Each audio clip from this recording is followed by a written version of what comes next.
Welcome to Knoxville, Tennessee, as we get you set for an in-state rivalry on this Saturday night in the SEC. For Lane Kiffin and the Vols, recent off-the-field incidents and a loss to Ole Miss have overshadowed what has otherwise been viewed as a successful 09 campaign. Tonight, they'll try and shift their focus back to the field and send their quarterback, Jonathan Crompton, and his senior teammates out with a win in their final game at Neyland Stadium. The Vols will try and do so against Vanderbilt and freshman tailback Warren Norman, who's chasing SEC history. It's senior night in Knoxville with state bragging rights on the line. ESPNU College Football Primetime comes your way next.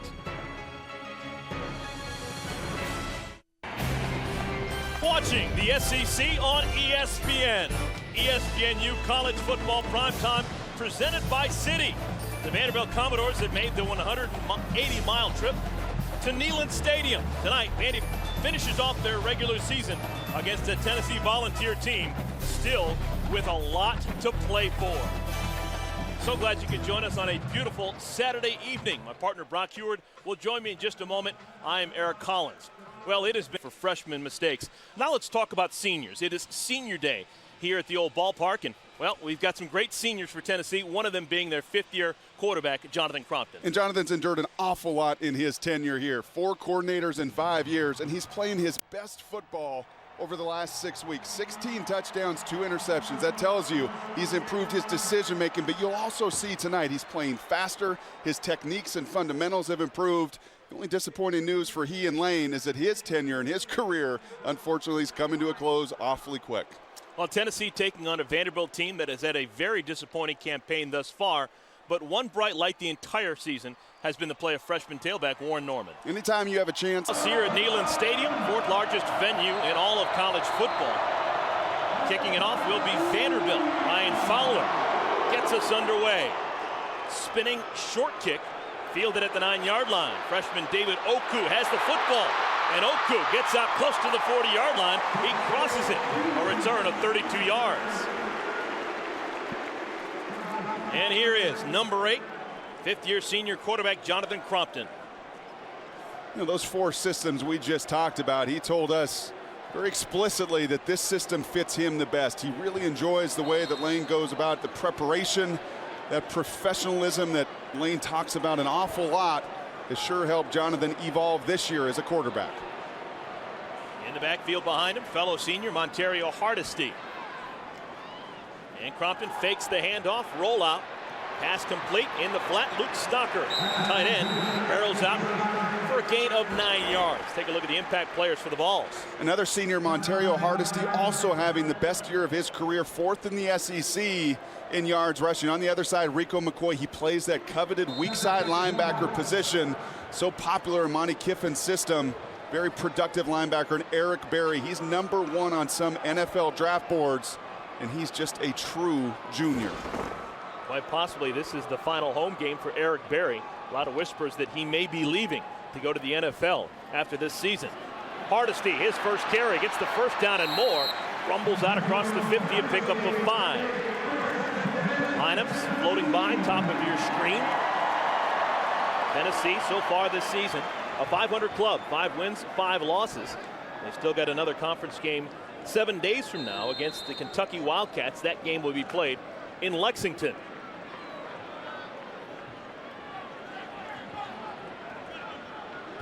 Just getting started here in Knoxville, Tennessee. 3rd play from scrimmage. Crompton under center. Hands it off to Hardesty. Off tackle. Not much doing there. Tackle made by the middle line. Helps him make many of those tackles, well over 100 already this season.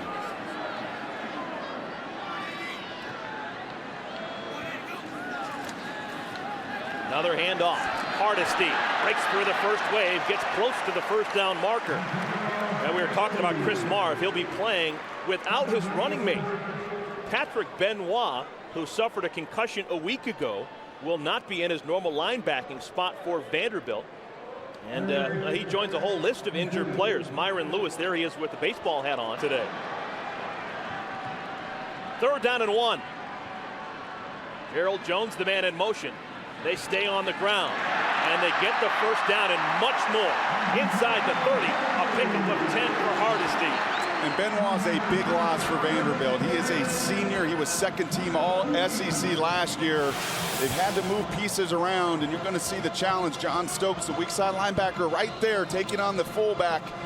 That's a play that Patrick Benoit made for many years here. Going to be a challenge for Stokes. He too has played some football, but lots of injuries have ravaged this Vanderbilt defense. Final home game for Montario Hardesty, who's over 2,000 career yards. Prompted, pass is complete down the sideline. Down to the 5-yard line goes the fullback, Kevin Cooper. And if you've watched USC football over the years, whether it was Norm Chow initially, then Lane Kiffin, Steve Sarkisian to follow, one thing popular in these systems is the use of the fullback out of the backfield, not just downhill on a linebacker blocking as you saw in that 3rd and 1. Also the ability, and Kevin has it, to get in that flat and up the sidelines to make plays in the passing game as well. 12th catch of the season for Cooper. Knocking at the door. First drive of the ball game. Volunteers showing off that fancy offense. Handoff. Hardesty still churning. Touchdown!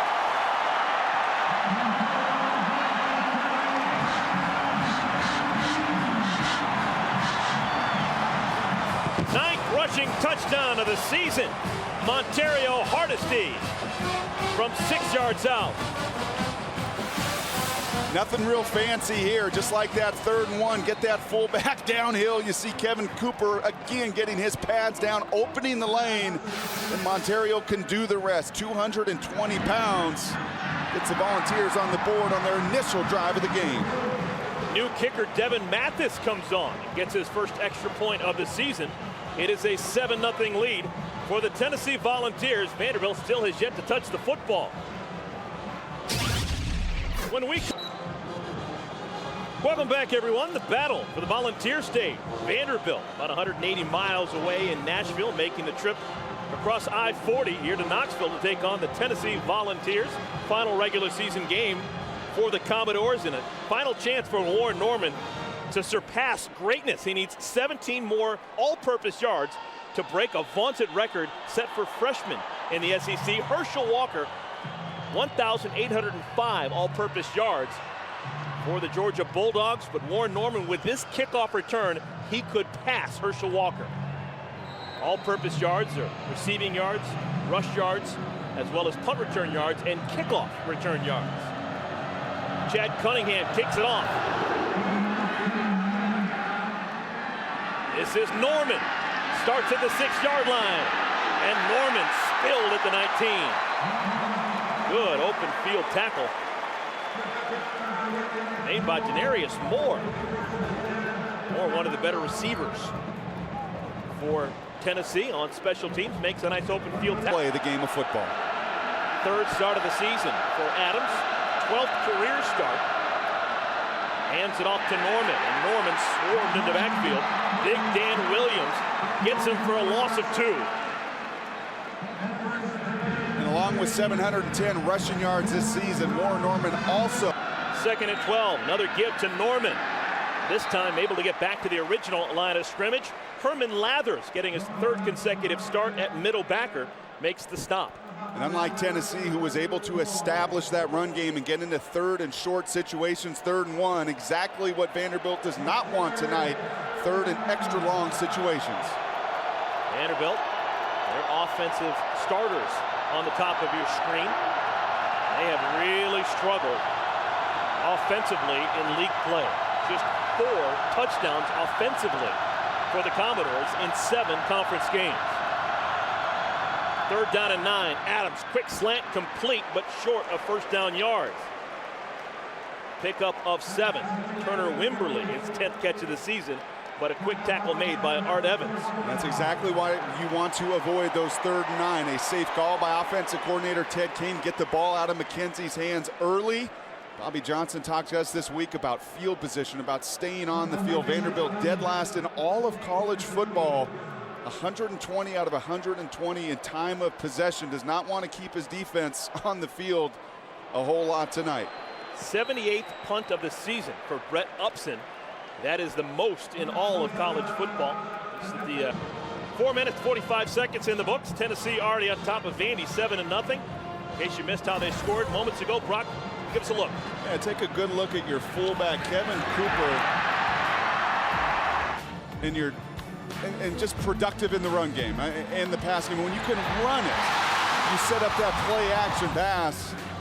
It was finished off with this goal line run, which we'll take a look at here. Both fullback Kevin Cooper and left tackle Chris Scott, who both get downhill and establishing the line of scrimmage. That's what Lane Kiffin wants.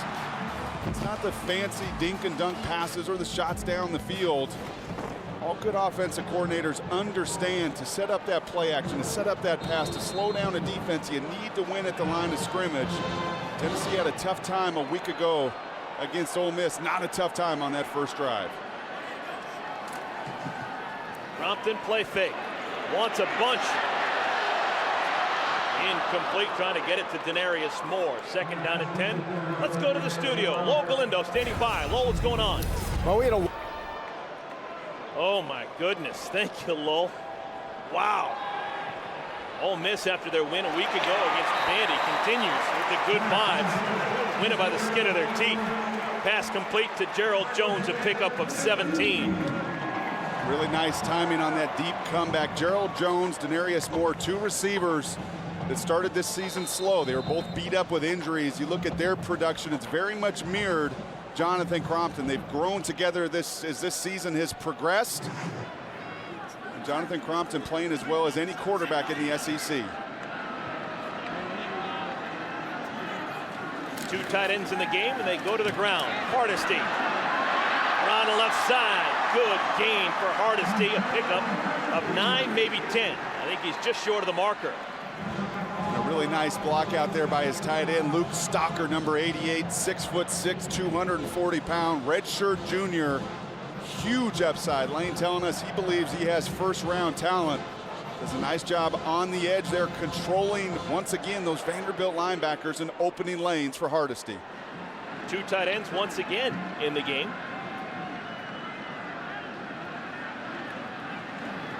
Hardesty gets the first down, crosses the 30, and gets to the 26.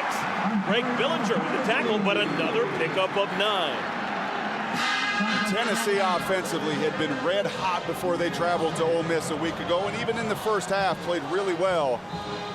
The last week in the second half, Ole Miss front four, their penetration, those big guys in the middle of the line really took the game over. Lane made a point this week to get back to some of the basics, get back to running the football, and you're seeing it here in the first 10 minutes of this game tonight. Torian Poole into the game, moves out of the backfield, goes in motion wide left. Crompton with tons of time on his check down, trying to get it to Jones and pass a little bit too high and a little bit outside. And so far, Tennessee has been able to run the football very effectively against Vandy. And I guess that's to be expected. Vandy's defense has been somewhat porous this year against ground attacks, giving up close to 200 yards a game on the ground. That's last in the SEC. And it's been big plays. You see Bobby Johnson there, good shot of Bruce Fowler, his longtime defensive coordinator, limiting the explosive plays. A lot more of them this year for Vanderbilt offensive foes. Play action. Too strong. Good defense played out in the flat on Denarius Moore. Way to win this season. 7 consecutive losses for Vanderbilt coming down the stretch. Crompton over the middle, complete to Moore, and Moore tripped up at the 20-yard line. May have tripped on his own feet. Pickup of 6. Brent Trice was in the area. Now, these are the injuries out for the last couple. And James Williams, one of the better offensive tackles in the SEC, he was injured and out for the year early in the campaign in Baton Rouge against LSU. They're going to go for it here. It's 4th down and 4, and the offense stays on the field. Crompton out of the shotgun. Slant complete. They've got the first down. Down to the 10-yard line.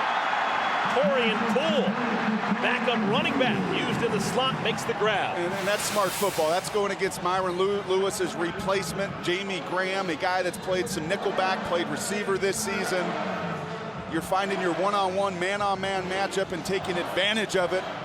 A fourth down call also predicated on the field goal problems and kicking problems Tennessee has had this season. Tennessee just 11 for 18 on field goals. They've had a whole bunch of them blocked in recent weeks. Hardesty back in the game as the single setback behind Crompton. Two tight end formation. Incomplete, looking for Denarius Moore. And we've seen a lot of decision making. He's not hesitating at any point. He's hitting his third step, his fifth step. His play action fake, and the ball is coming out. Just a lot of awareness, knowing and understanding where he wants to deliver the ball. Stark contrast to a season ago. He's now gone 128 passes without an interception. Prompted again to the end zone. Incomplete. Senior Quentin Hancock had it bounce up in the air, and there's a flag down on the field.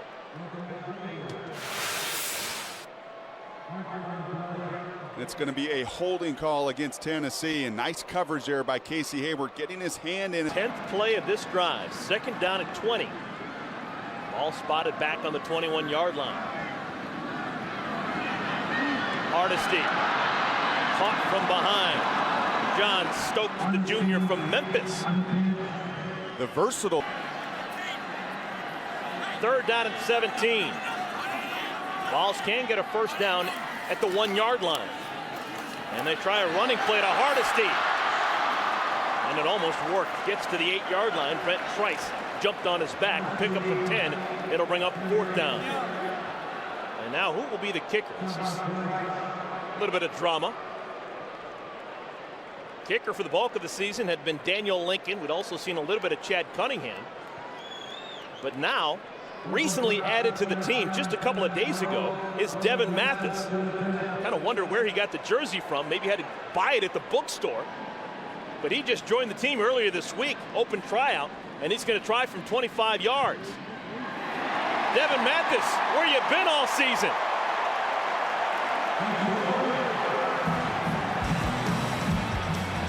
The Vols will take it.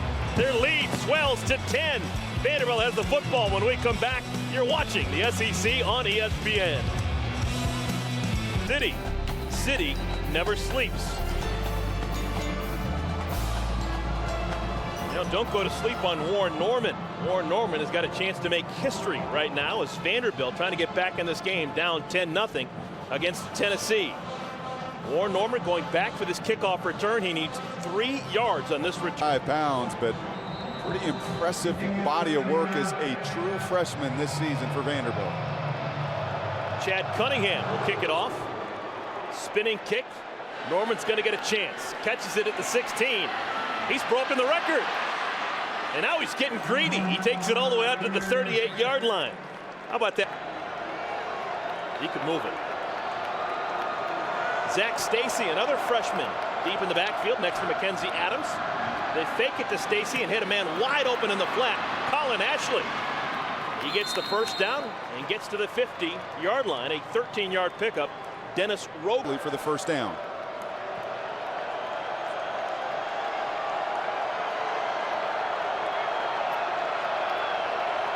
Fresh set of downs. Mackenzie Adams, fifth-year senior quarterback out of the shotgun. Snap is high, handoff to Stacy, and Stacy gets into the secondary, inside the 30, down to the 28. Last weekend. Quick snap, and Zach Stacy this time is spun down, not nearly as productive of a play, just a gain of 2. You talk about the injuries for Vanderbilt. Tennessee has overcome many of them defensively as well. On their third inside linebacker, their corner Dennis Rogan has had to flip over and play free safety tonight. Lots of moving pieces for the Volunteers on defense as well. Yeah, Anthony Anderson just saw him, number 36. He got the start at the quarterback spot. Second down and 9. Warren Norman has checked back into the game in place of Zach Stacy.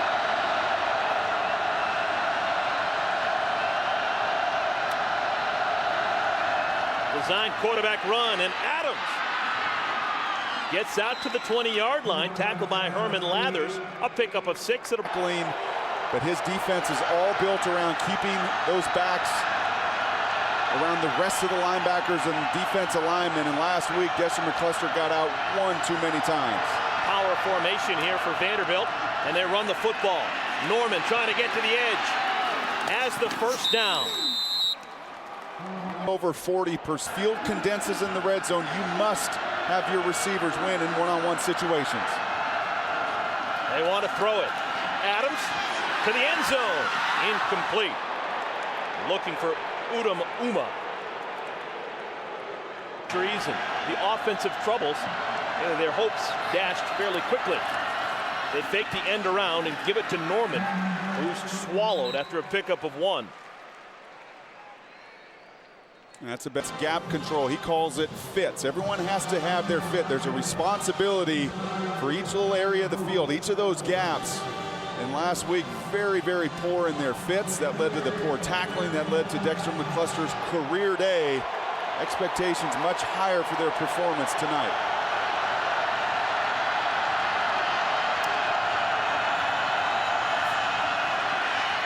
Pass is high through the hands of John Cole, and it was almost ticked off. Anthony Anderson almost grabbed that carrot. Talked about little wrinkles that you've got to run, and you see some of the fundamentals get away from Mackenzie Adams there. He's dropping back, trying to influence those Tennessee defenders. They're not buying it. Unfortunate that that ball isn't captured by the sophomore Anthony Anderson, making the first start of his career. So Ryan Fowler will attempt a 31-yarder. He's made 8 of his last 9 on the season. 9 of his last 10.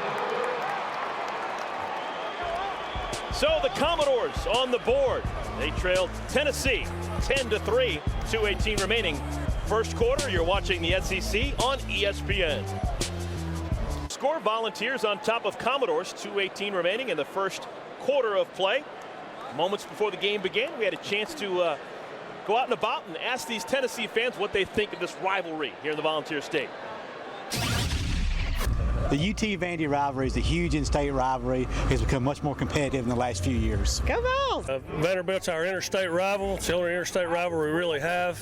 They always come here to play in Knoxville, and we always look forward to beating them. In-state rivalry, bragging rights all year long. I believe the Vandy-UT rivalry is all about pride and about what is best for Tennessee and shows the best of Tennessee. That was a damn good answer. I'll tell you what. If y'all don't put that on TV, I'll tell you what. Love it. This is the 103rd meeting between these two schools. It began back in 1892. And when they first played in 1892, they actually played 2 games that year. Vanderbilt winning both times, one in October and one in November. David Oku, his second return to the ball game, and he is stuck at the 24-yard line. Return of 23 yards. Let's go back to the studio. Lowell, what's going on? Very dependent on how highly he's drafted come April. I haven't seen too many guys catching from behind. First down run. Out across the 20. Out to the 24-yard line. A pickup of 11 yards.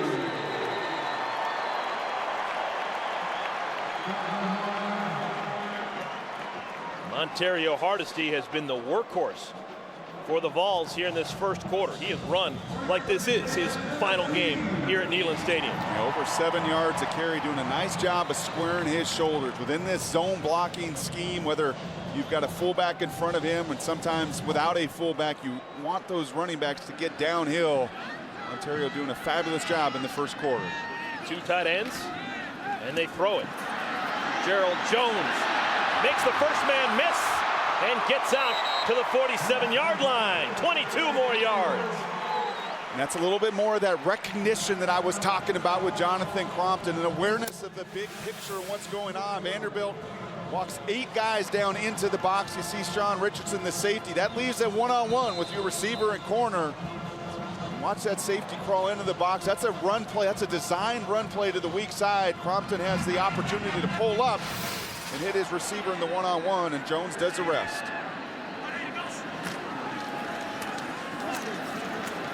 This time, not much doing for Hardesty. Brock, for the majority of this first quarter, we have seen Tennessee come out with 2 tight ends in the formation. Are you surprised that Lane Kiffin has had this power formation in mind for the first 15 minutes? No, I don't think so. When you've got a defense that's missing some linebackers, and these Vanderbilt linebackers are their tacklers. 3 of the top 12 in all the SEC are Benoit, Marv, and Brent Trice. When you got one of those guys out, you want to take advantage and see what the backups can do in that situation. Once again, Cottom and Stalker in, the 2 tight ends. And they throw in this formation, complete to Teague. True freshman from Paris, Tennessee. His 13th catch of the season. Gains 3 yards. Now that's the exact same read by Crompton, but you see the difference into the boundary. There's just not as much room there. Those are designed run plays, and he always has the option if he sees one-on-one coverage, off coverage by that cornerback, to make that quick throw outside. In that case, a little bit too tight into the boundary, and the safety able to also come in and make a play on the tackle.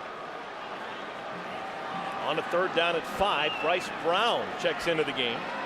True freshman from Wichita. Big time talent. He's got the football. And he's going to be short of the 1st down marker. Jamie Graham makes the tackle at the 45-yard line. That'll be 4th down. We've played 15 minutes here in Knoxville. 10-3, Lane Kiffin and the Vols on top of the Vanderbilt Commodores. You're watching the SEC on ESPN. You're watching the SEC on ESPN. ESPNU College Football Primetime presented by Citi. About 2 hours for the game. The Vol Walk, players coming into Neyland Stadium for the final time here in the 2009 regular season. Packed house. Just a gorgeous Saturday evening. On 4th down and 2, it's a fake. It's a fake punt, and it works. There's a flag down on the field as Kevin Cooper, the up-back, actually took the direct snap and tried to get the 1st down running. It's going to depend on the penalty.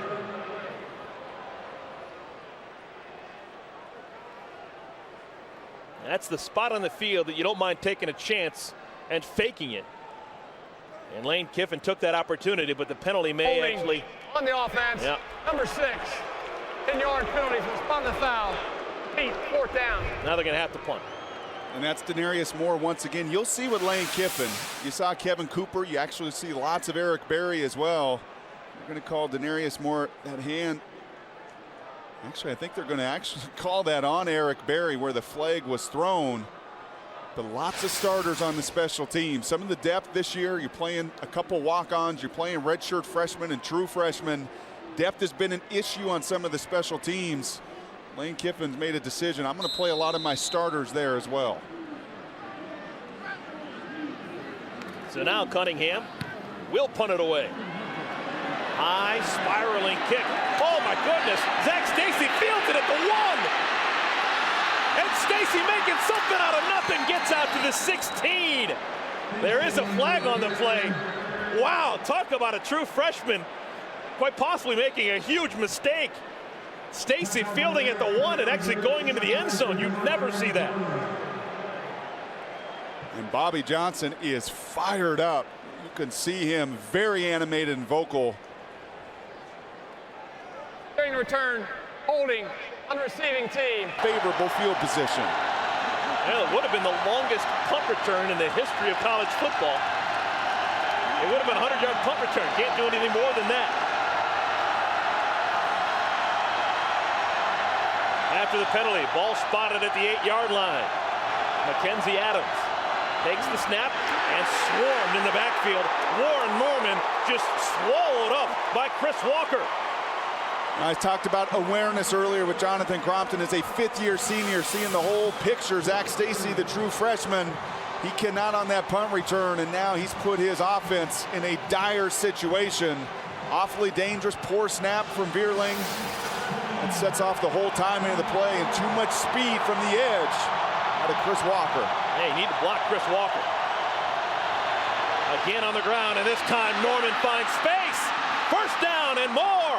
Out to the 25. The Vanderbilt offensive line. Yeah, right guard Eric Hensley just pancaked Rico McCoy. That was the big block on that run. Again, Norman. Pick up of 3. Looks like a penalty flag possibly came in here late as well.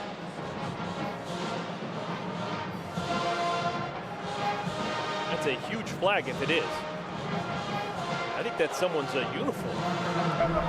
After the play was over, personal foul on the defense, number 14. Penalty will be enforced 15 yards from the end of the run. Adams completes the pass. Udom Uma with the grab. Gain of 7 on first down. And that's exactly what 120 FBS teams in time of possession.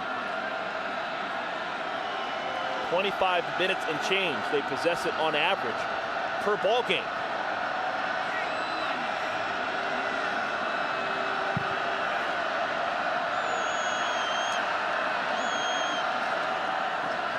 Adams keeps it. Open. John Cole, team's leading receiver, picks up 7 and gets another first down for the Commodores. Eric Berry made the teams are liking to run. Get them out there in space as well as a third option. We've seen that now twice tonight for Vanderbilt.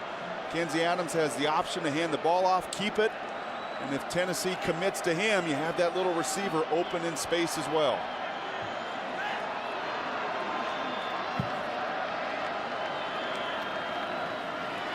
Adams with time, gets it to Norman. Norman makes the first man miss and gets inside the 30. Norman fun to watch, gain of 16. In team activities, but they've gone a few different directions since that suspension. They've gone with Prentice Wagner, the redshirt freshman. He has struggled the last few weeks. They moved Dennis Rogan, the starting corner, to that free safety spot. Elevate Anthony Anderson, the true sophomore, into his first start. So Tennessee is not hearing anything about Vanderbilt's injury situation. They've had their own battles of personnel as well.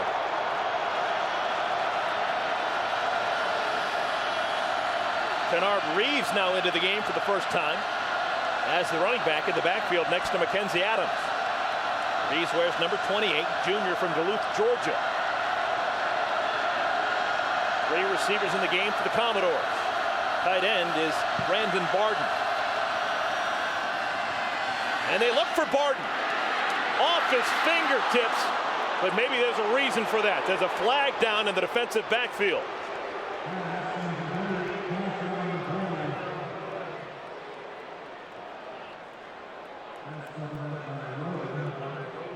All season long, Vanderbilt has tried to use that tight end when they get close to the goal. His hand in. We can't see it either in either of those replays, but referees obviously saw some contact to draw the flag. So Vanderbilt in the red zone for the second time today. Warren Norman gets inside the 10 to the 9. Rico McCoy with the tackle, but not before a 5-yard gain. Rico McCoy has been banged up as well, battled a knee injury. The coaching staff telling us yesterday that he probably should have come out of that Ole Miss game playing on one leg, but they're just down so many bodies at that position as well. He's got to gut it out.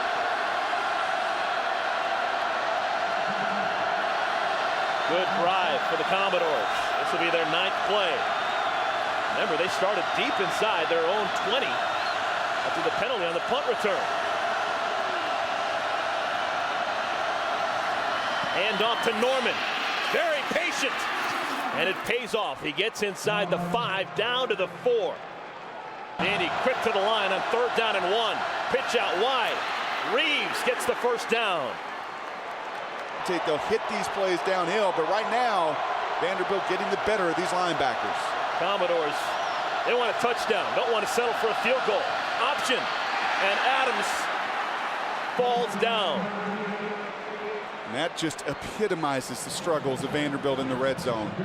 Ted Kane, offensive coordinator, asked him very specifically before the game, what are some of the problems in the red zone? He said, Brock, it's tip balls, it's drop balls, it's guys slipping, just the plays are there and you're not able to make it, and that play exactly typifies what Ted was telling me before the game has been problematic for them all year long.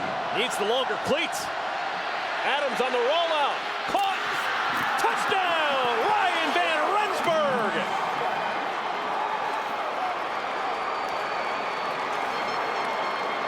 Just the 5th offensive touchdown in SEC play for the Commodores. If you're Tennessee, you better be really careful about letting these hungry Commodores stay alive. 0-7. They've gone through lot of adversity this season. They're hungry for their first SEC win. And you see the outpouring of emotion right now and confidence that this offense is starting to gain. I like this call from Ted Kane. Nice little wrinkle. You're at the 1 yard line. You're probably not going to line up and just run it. That's a touchdown. They'll take a look at replay of this. I think that's clearly a touchdown, but that's a good call. You get Mackenzie Adams, who can run, get him in a pass run situation.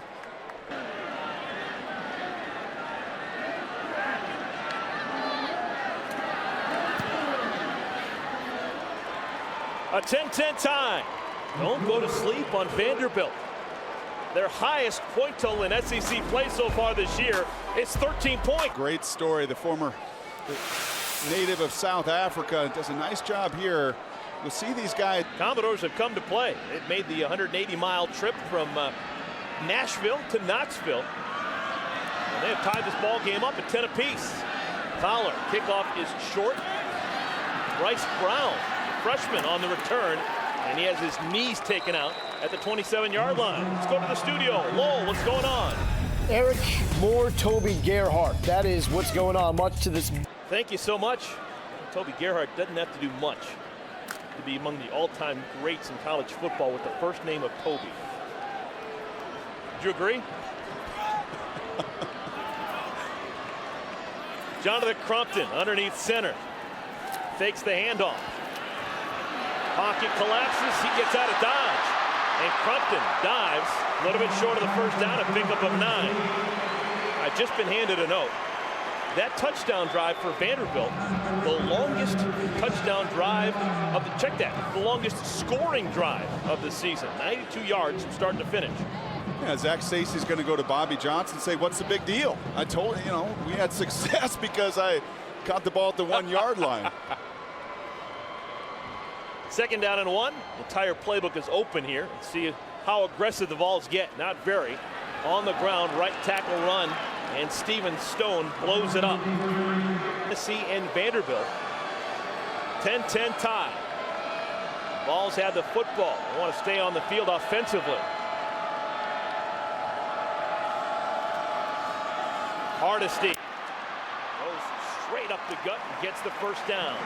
9-yard rip. Sean Richardson with the tackle.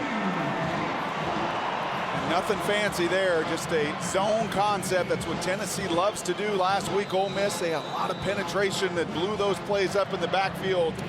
Tonight, the Solons brothers doing a better job at center and guard, and Chris Scott, you'll often find they'll run behind him on that left side, opening the lane for Hardesty.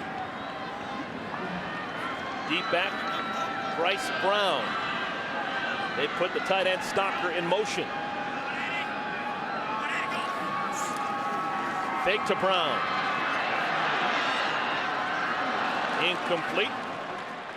Low and outside, trying to get it to Gerald Jones. What's been the big difference for Crompton? Well, Lane told us a few weeks ago he really felt like it was not on Crompton early this season, that actually he probably put receivers in there before they were ready, that the whole group had to learn this system, and as the receivers and tight ends and everyone's gotten on the same page, you've seen Jonathan's stats improve. But I just really like the decisiveness in which he's playing the position.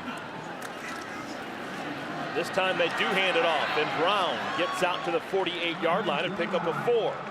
ESPNU's coverage of college football. If Luke Lippincott in that game can get to 1,000 yards, how about the Wolfpack with 3 1,000-yard rushers? And remember, they will travel up to Boise and test the Broncos a week from now.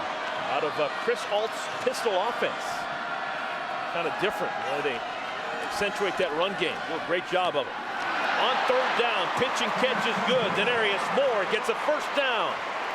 He asked earlier about Crompton, and the one thing about this system is there's got to be a trust between quarterback and receiver. If you're asking your quarterback to throw it on rhythm and throw it on time, he's got to trust that his wideouts are going to get to the spot in which he wants to throw it. On these slant routes in particular, and Denarius Moore a few times tonight has gained the trust of his quarterback, getting inside leverage on those defensive backs and converting on those critical 3rd downs.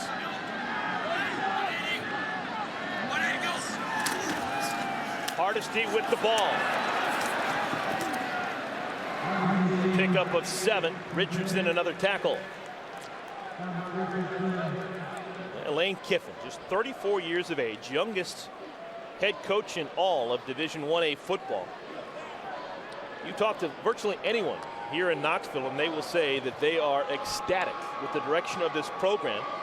They're officially a mediocre team. They're 5-5, but just the way in which this program has gone about their business on the field this season. The losses have been respectable and some of the wins have been impressive. There's an audible from Crompton. Second down. In the flat, complete to Quentin Hancock, and the senior gets to the 15-yard line. You know, I talked about that play in the red zone that exemplified the struggles of Vanderbilt. Well, that play right there talks exactly to Jonathan Crompton's development. He gets to the line of scrimmage. They have, again, another run called. He audibles, slows down the motion, says, easy, easy. I'm going to check this play. I see one-on-one coverage, and I'm going to check to a protection and let my receivers keep making plays. That's heady stuff from your fifth-year senior.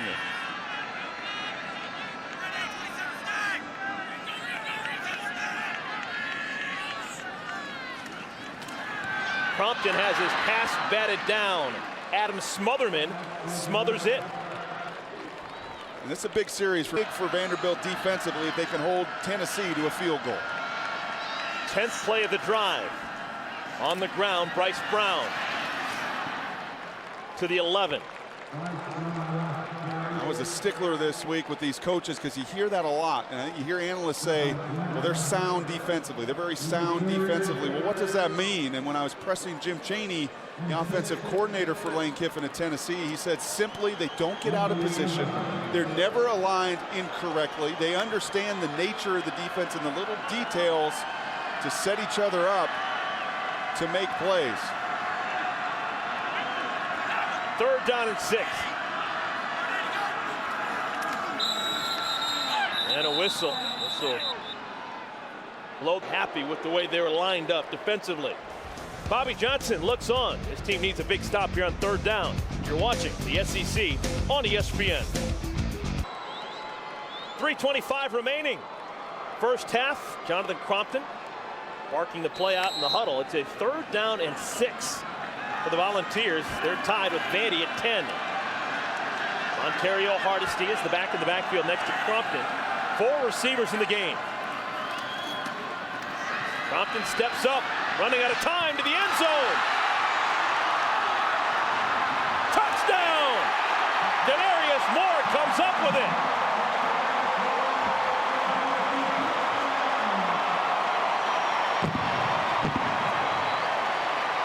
I don't know how he hung on to that football. And Tennessee quickly trying to get out here and get this PAT set before anybody can take a look. We'll take a look quickly.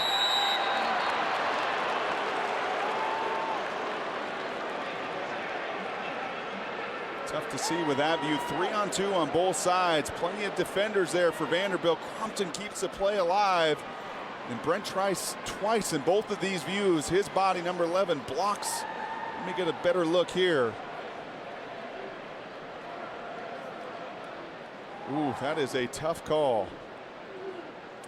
That is called a touchdown on the field, and indisputable visual evidence to turn that over. I don't see the ball move at any point. I do think this is our best look. You tell me, do you see the ball move, or does he get his hand underneath? And to me, he looks like he controls that catch all the way through contact with the ground. That's going to be a touchdown. After further review, field is confirmed. Touchdown.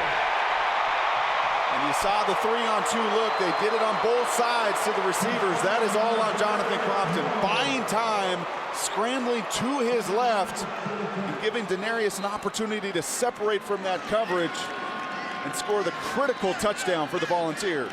6th receiving touchdown of the season for Denarius Moore. And Devin Mathis gets the extra point through. Jonathan Crompton playing in his final home game here at Neyland Stadium. Touchdown number 24 for the senior from Waynesville, North Carolina. Welcome back, everyone. Neyland Stadium here in Knoxville, Tennessee. Jonathan Crompton has just thrown a touchdown pass to Denarius Moore, and it is a 17-10 lead for the Vols. You know, as a quarterback, you're going to see 3 defenders on your 2. This is a simple little route concept. You're trying to run the flat in the corners. A quarterback, when you see that 3-on-2, you immediately know I've got to buy a little time. I'm outnumbered and I'm out-leveraged, but if I buy time in that pocket, I can allow my receivers to make a play, and that's exactly what Crompton and Moore do. Just some of the headiness, some of that ability to read the bigger picture. I guarantee you, last year, 2 years ago, you know, that awareness level isn't anywhere near where it is right now for Jonathan Crompton. That's why now 17 touchdowns to 2 interceptions over the last 6 games. Cunningham kicks it off deep. Zach Stacy will get a crack at it, and they reverse it. Out to the 15-yard line, out to the 20, still on his feet, out to the 29-yard line goes Trey Wilson. Backup defensive back. Let's go to the studio. Lowell. Well, Aaron, coming up at the half. Thank you, Lowell. Vanderbilt scored a touchdown last time they had the football. Had a 6-minute drive, culminated in the touchdown pass to Ryan Van Rensburg. It was the longest touchdown drive in terms of time of possession for the Commodores all season long. Mackenzie Adams gets it to his tight end, Barden, out to the 44-yard line. 18 yards. Quick snap. Zach Stacy is hammered. Greg King came down from his linebacker spot and drops him after a pickup of 1. Now, there was some anger in that tackle. You could hear the pads all the way up here. That is what Monty Kiffin wants to see from his linebackers, and Greg, just a true freshman getting after it. King in the lineup replacing LaMarcus Thompson, who was out with that stinger suffered a week ago down in Oxford, Mississippi. A scary moment. LaMarcus is going to be okay, but not able to give it a go this evening.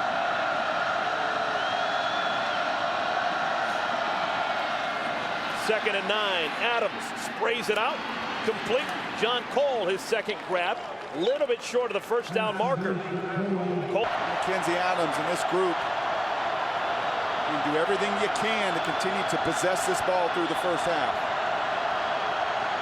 Wouldn't be surprised if they run it here. They do run it. Stacy struggles, going to depend on the spot. Looks like he's got enough.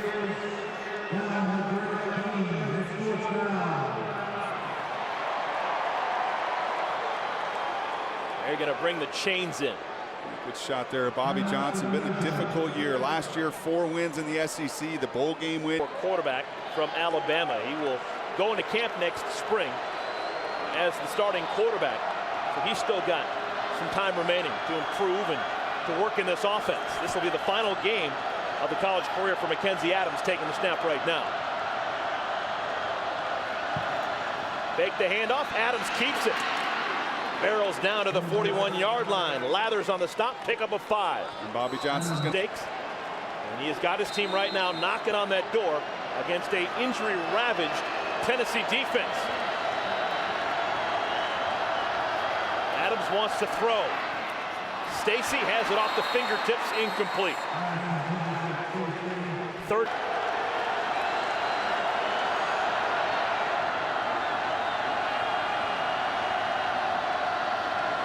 Turner Wimberly has checked into the game. He is wide to the left of Mackenzie Adams.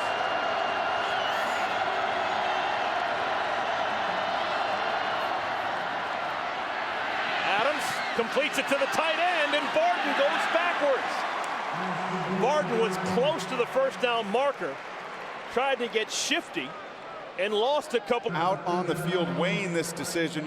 You're right. Barden trying to get out of bounds, salvage that last time out. That's a situation where he tried to gain the first down. This is a big call. Remember, Tennessee all 3 timeouts. This is dangerous. Kind of surprised they're going for it. 4th and 3. No catch. Cole had it. Then it pops loose. John Cole had it. and then lost it. Yeah, I'm surprised by that call. The struggle you've had at receiver winning one-on-one, you've done a nice job tonight. But this has been a challenge all year, winning in one-on-one situations. It's a slant route. You've seen Tennessee run many of those on third down as well. Well-thrown ball, just right into tight coverage. And now you give Tennessee ideal field position, a red-hot quarterback. That's a gutsy call on fourth down, knowing you're going to get it back to start the second half. Yeah, so the Volunteers will have the football. 35 seconds remaining and all 3 timeouts. Crompton almost had his head taken off, gets out of the tackle, and completes it to Hancock. Crompton playing like there's no tomorrow, a pickup of 11. And a late penalty flag comes in. Is this a late hit on the quarterback? Yeah, you're going to tack 15 more on. This is going to be roughing the passer after Crompton is heroic in his escape. Personal foul, roughing the passer, number 56 on the defense. The penalty is 15 yards. It will be added to the end of the run. It also includes an automatic first down. Now, Zach Stacy, he gambled catching the ball at the 1-yard line. Now Vanderbilt's offense bailed him out, going 95 yards for the touchdown. Bobby Johnson and staff gambled going for it on fourth down. The defense there not only unable to make the sack, but the critical penalty. Oh, they trumped him on the middle screen. Hardesty inside the 25 to the 21. The blitz was on. It was picked up, and Crompton finds Hardesty for a big-time pickup.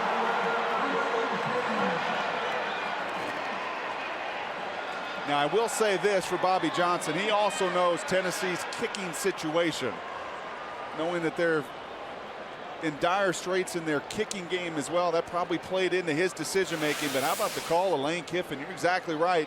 Neither team, we haven't seen a lot of blitz from either the Commodores or Tennessee tonight. Bruce Fowler brings John Stokeser, an ideal play to run against the blitz. If you can get the ball out of your hands as a quarterback, Tennessee makes them pay. Tennessee. Earlier today, Tennessee has both their timeouts, the playbook wide open. Crompton, complete, short gain, Luke Stocker, and they're going to have to call another timeout. What's up with the play call? I don't mind that call. You know you have 2 timeouts. Luke Stocker is the guy in one-on-one coverage that can break that tackle and make a play.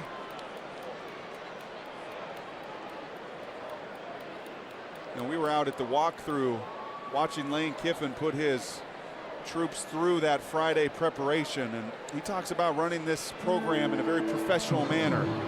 And you watch his walkthrough, it is every bit of an NFL walkthrough, very crisp, all the guys running through the different route combinations and formation and personnel groups, going through all those different scenarios.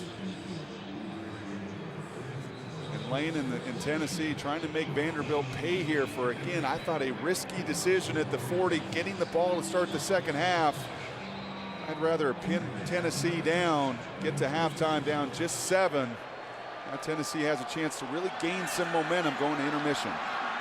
Tennessee is using a very green kicker, Devin Mathis, kicking for the first time this year, should they choose to settle for a field goal. Crompton wants to go to the end zone. Touchdown, Tennessee! Stocker came down with it. I don't know how he held on to it.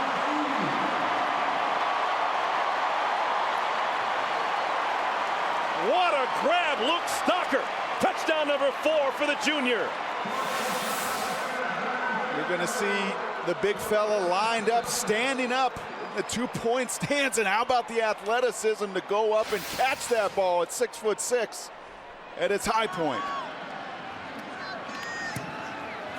Well, the gamble by Bobby Johnson and Vanderbilt to go for it on 4th down and 3. It doesn't pay off, and the Volunteers march down the field and get another touchdown. That is why Lane Kiffin said Luke Stocker has first-round capabilities next year. 6'6", 240. And as you see at the next level, those big tight ends that can make plays down the middle of the field. And how about Crompton now? 18 touchdowns to 2 interceptions over the last 7 weeks, 25 on the season, pushing Ryan Mallett in the SEC for top gun and top numbers and confidence, whether it be the screen pass, whether it be avoiding the sack, whether it be the little short pass route to the tight end that preceded that play. Every single week now over the last 7, you see Crompton gaining confidence within this system. And any quarterback loves to have that 6'6" target that can make plays on safeties and linebackers and stretch the middle of the field. Third touchdown for that Volunteer offense here in the first half. 2 passing, 1 rushing. And maybe someday we'll see Lane Kiffin with a smile. He wants to call a timeout. He uses his last timeout. Quick story, Luke Stocker. Lane Kiffin has the basketball coach Bruce Pearl to thank for Luke Stocker's being on this roster. Luke Stocker was a big-time basketball player in high school. He's from the basketball capital of the world. He's from Berea, Kentucky. He was down at a basketball camp presided over by Bruce Pearl, the basketball coach here at UT. And it was mentioned that Luke Stocker is also a football player. Philip Fulmer, longtime football coach, said, hey, you want to run some routes for me? Ran some routes, and on the spot, he was offered a football scholarship. And he has evolved into a starter and a very good top-shelf tight end here in the SEC. But it all began at a basketball camp. Well, the best tight ends, look at Anthony Gonzalez, a guy in the NFL who's played years and years, was a tremendous basketball player at Cal.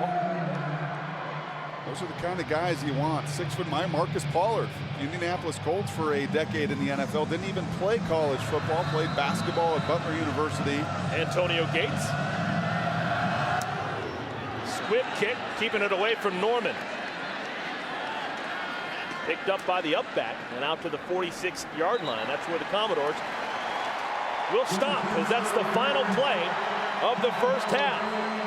Offensively, pretty close to perfection for Tennessee.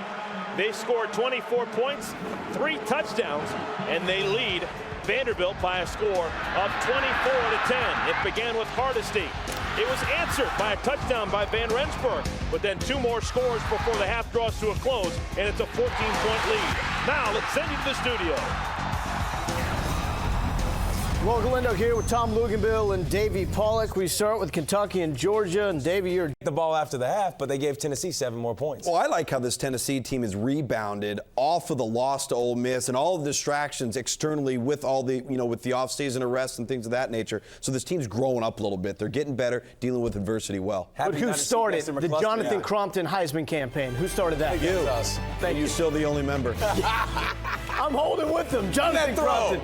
He's got a touchdown to Luke Stocker. That's some hands right there. Tennessee up by 14. Second half coming up next. Strike the pose, Johnny. Tired of fumbling with your tools or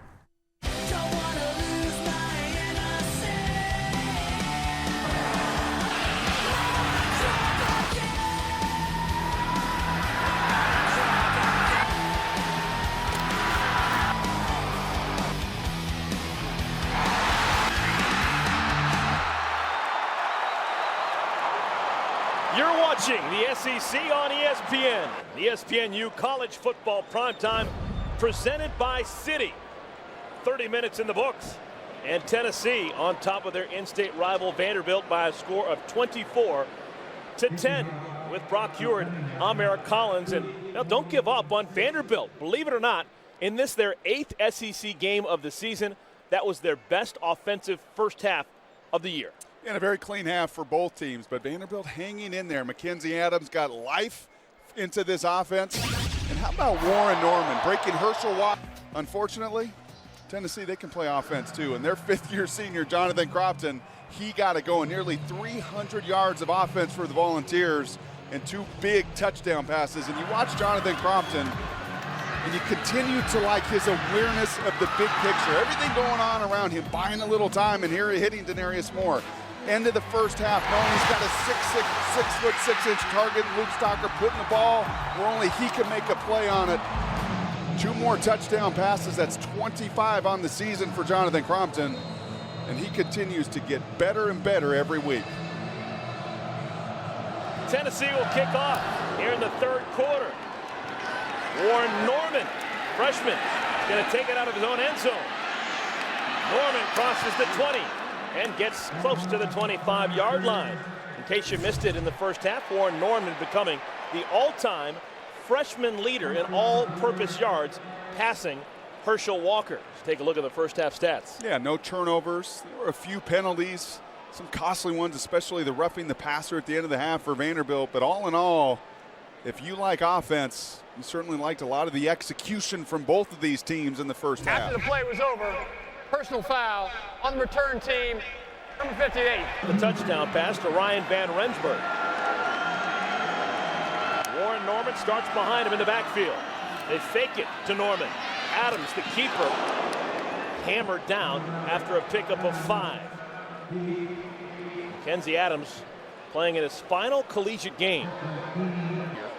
2-9 on the season, 0-7 in SEC play. Handoff, Norman. Vanderbilt is the only team in the SEC that has not had a bye week. They've played 12 consecutive weeks, and this will be it. They'll spend Thanksgiving at their homes and regroup and play spring football. That'll be the next time that Bobby Johnson will be practicing with this team. 3rd and 1.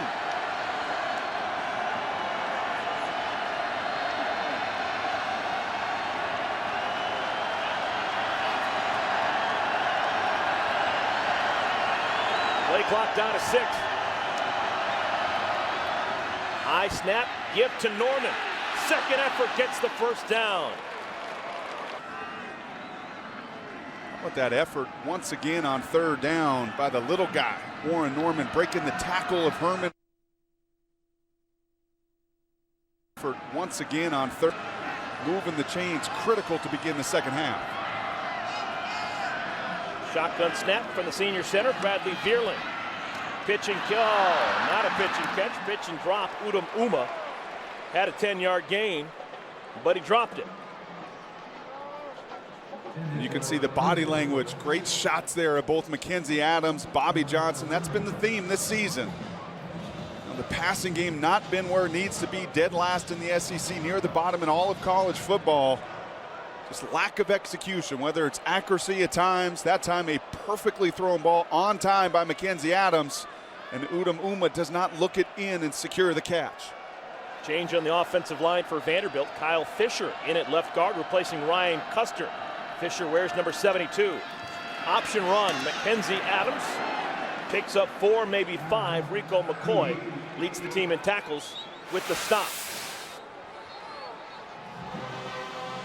That's just a great shot of a quarterback frustrated, knowing on 1st down after a nice 3rd down conversion, the play is open. There's the ranks, dead last in every category. And you can't just blame it on one phase of the passing game. At times it's been protection. At times it was Larry Smith's accuracy. At times it's precision in the routes and catching and securing the ball. Been all phases of the passing game that's been a struggle this season. 3rd down play. Pressure. Norman has it. Well short of the 1st down marker. Redshirt freshman Herman Lathers came in and made the stop along with Rico McCoy. Vanderbilt will rotate some of their offensive linemen through. That time, the redshirt freshman Caleb Welkins, 78, in a one-on-one situation with the linebacker. Monty Kiffin's guys win. He doesn't dial up too many blitzes. You'll see him on 3rd down as you did there. Now you're going to get the ball back to a red-hot offense. End-over-end punt by Upson. Fielded on 2 hops. And tackle made at the 30-yard line. Dennis Rogan, a return of 2 yards on a 46-yard punt. We're going to keep it here. 11:32 remaining 3rd quarter. First offensive possession for the Tennessee Volunteers. This is what's on the line. Vanderbilt needing a win to get their first SEC win. They're 0-7 so far. While Tennessee, they have a chance to clinch a bowl berth. Didn't go to a bowl last year, would love to go this year. They either need to win tonight. They still have a game next week against Kentucky in Lexington, where they could become bowl eligible with their 6th win. Volunteers currently 5 up and 5 down overall, 2-4 in the SEC East. Crompton wants to throw, complete to Jones. Jones makes the first man miss and picks up 8 yards. Jones, the junior from Oklahoma City. A lot of diversity in the scheme tonight by Lane Kiffin. You've seen 2-back running downhill. You've seen empty package there. You've seen 2 tight ends getting down the middle of the field. Lots of personnel groupings, lots of formations. That's a staple of this system that Lane runs.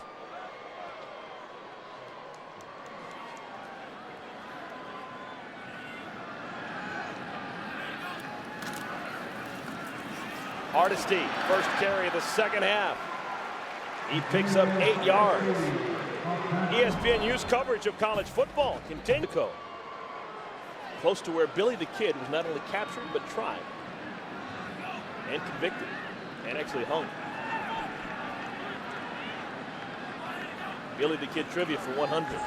On first down, Crompton throws to nobody in particular. It's incomplete, trying to get to the fullback, Kevin Cooper. And you can see Crompton expecting his receiver to come out of his break. Actually, that's the youngster Bryce Brown, the true freshman. I talk about all that, those multiple looks, and what that does is put a lot of pressure on a defense, even a very bright defense like Vanderbilt. When you go 3 wides and you go 2 tights and you go empty, you try to set the tempo and dictate to that defense, and makes that defensive coordinator's job much, much more difficult.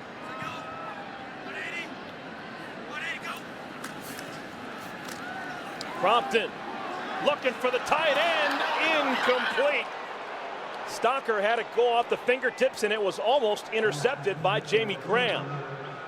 There's another shot of your tight end. You saw him down the middle of the field earlier, this time on a wheel route. Good protection. Montario Hardesty steps up.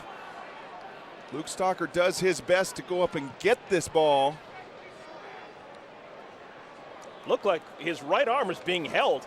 That's a by Joe veteran move. Caldwell. That's a veteran move.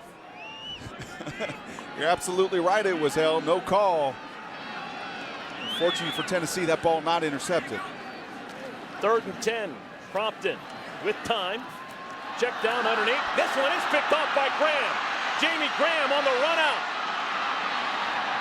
Out of bounds at the 45-yard line. First turnover of the ball game, forced by Vandy. And that the frustration by Lane Kiffin. He knows, as well as his offense is playing, he's got a lot of youth and inexperience on defense, and the last thing he wants to do is give any life to Vanderbilt. When turnovers will do that, that will change momentum, that will change field position. Jamie Graham, he's filling in for the injured Myron Lewis. That time the carom goes the way of Vanderbilt. Vanderbilt +4 on the year turnover margin. That's the first interception of Jonathan Crompton, and his last 143 passes. John Cole with the catch. It's a long way, 143 passes without an interception for Crompton. And based on my notes, that is exactly the record that Casey Clausen had at Tennessee. He needed one more pass to break Clausen's all-time record of passes without an interception. Funny how that works out at times. You go 144 passes without an interception. You need one more to break the record. Unfortunately, that carom went the other way. Crucial opportunity now to take advantage of the turnover.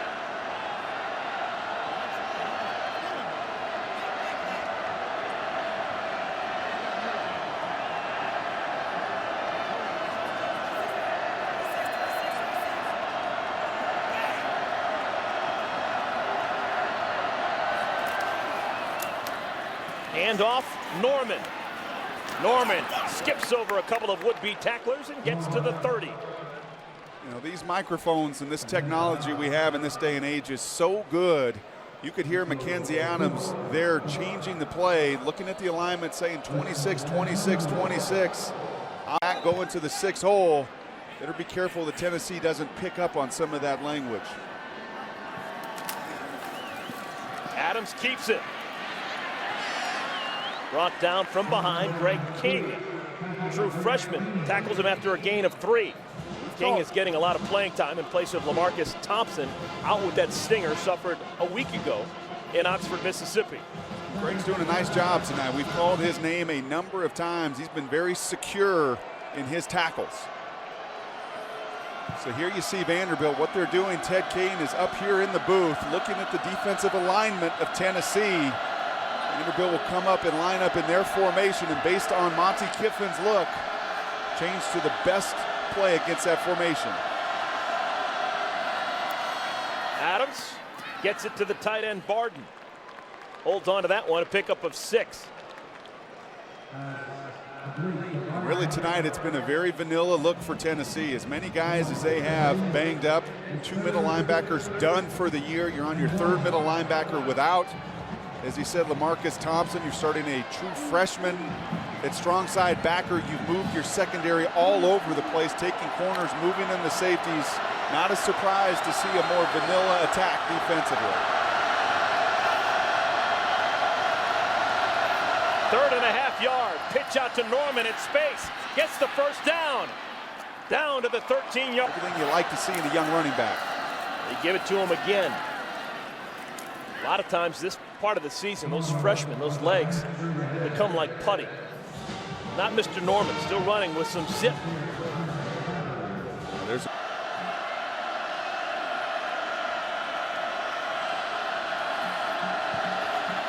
another time-consuming drive for the Commodores. Uncharacteristic. First man through, Norman is stoned. He's going to bring up 3rd down. Big fella from Memphis, Dan Williams with the stick.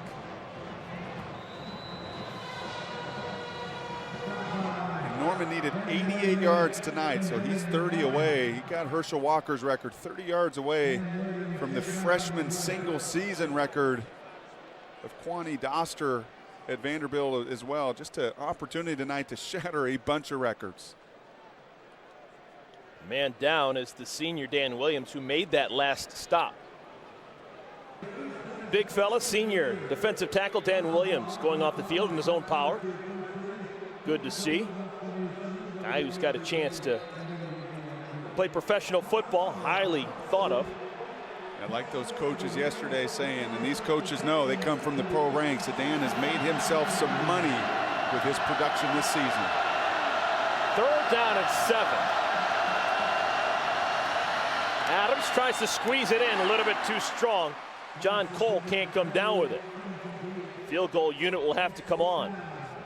Boy, McKenzie is not shy of showing how he feels and showing his emotion, and he's having a lot of fun playing the game, and you can see he's kind of talking to himself and also looking at his receiver, asking John to be flying in fast. Ryan Fowler made a field goal back in the first half. This time gets it to go from 27 yards. Fowler's now made 10 of his last 11 field goal attempts. People choose 5 hours. Welcome back, everyone. Final home game of the season for Tennessee. We're at Neyland Stadium. Tennessee has won 427 games here over the years. That's the 2nd most amount of wins of any Division 1A program here at a particular venue. The only venue that has hosted more home wins has been Georgia Tech's Bobby Dodd Stadium down in Atlanta. On the return from the 2-yard line, David Oku fumbles it, picks it up, gets out across the 20, out to the 30, make it to 31. Return of 28 yards for the freshman from Oklahoma. Let's take a look at the SEC standings, brought to you by Dr. Pepper. Florida Gators, they flexed some muscle today, non-conference game, moved to 11-0. It is a done deal that Florida will take on Alabama in the SEC championship game. And Ole Miss, the big win today, getting hot, 8-3. Everyone remembers those losses. They're forgetting a little bit about how well Ole Miss is playing down the stretch. Ole Miss a winner a week ago against Tennessee, winning today against LSU, almost picked off. That would have been back-to-back interceptions of Jonathan Crompton. He went 143 passes without a pick. Threw one on a tipped ball to Jamie Graham and almost had one right there picked off by Casey Hayward. And he was just a little first throw tonight that I saw him not play with anticipation, and Casey Hayward nearly made him pay. Give to Hardesty, senior tailback. Running hard to the 40-yard line. Sean Richardson tackles him a yard short of the first down marker. ESPNU's coverage of college basketball tomorrow. 3rd and 1. Hardesty behind the fullback Kevin Cooper. This is actually Bryce Brown who's got the football. And Brown has the first down. Chris Marr makes the tackle, but the chains will move.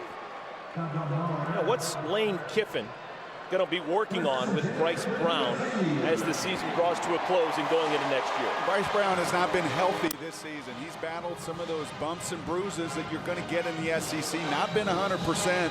They want to continue to develop him physically. Already very mature. You can look at the body there. He does not look like a 18-year-old freshman, but they'll continue to build that speed and quickness in the offseason. Expect to see him even more dynamic a year from now. They get it to him out in space. Full head of steam for Brown. And he rips across the 50-yard line. Tackled after another first down gain by John Stokes. I like what Jim Chaney said yesterday, the offensive coordinator. He said, you know, you teach these kids that come out of high school, the running back position is not just about getting out there and running around people and through people. It's about playing with pad level. And in the SEC, it's so physical. And to teach them how to pass block and to teach them on how to get that pad level down and to run through tackles. That's the other area of emphasis for Bryce Brown where he has improved. There's a good shot of Jim Chaney. Lane Kiffin loves to have that brain trust up in the booth as well. They give it to Brown again. Bryce Brown, the 8th ranked prospect on the ESPNU 150, coming out of his senior year in high school in Wichita, Kansas. Do you see him being an elite, top-shelf runner in the SEC? I think he really has a chance, Eric. When you can come into this league as a true freshman, and he's going to get over 500 yards or has a chance to this season. Yeah, I do. I see that body that's 6'1" and 215 pounds, and some of the feet. I'd like to see him 100%. You can see the conversations about being physical and squaring those shoulders. He's had a nice year to learn from Montario Hardesty as well. Montario up over 1,000 yards now on the season. But just the physical maturity. Man down on the field for Vanderbilt is Sean Richardson, already playing with Al Owens comes into the game, replacing Richardson in the backfield. 2nd down and 6. Hardesty stopped a little bit short of the first down marker. Chris Marr, first man to meet him. And a flag comes in late. Maybe some extracurricular activities around the pile on film. That's an obvious from Chris. Your redshirt senior playing some terrific football. You just can't afford to put your offense into this 3rd and very long predicament.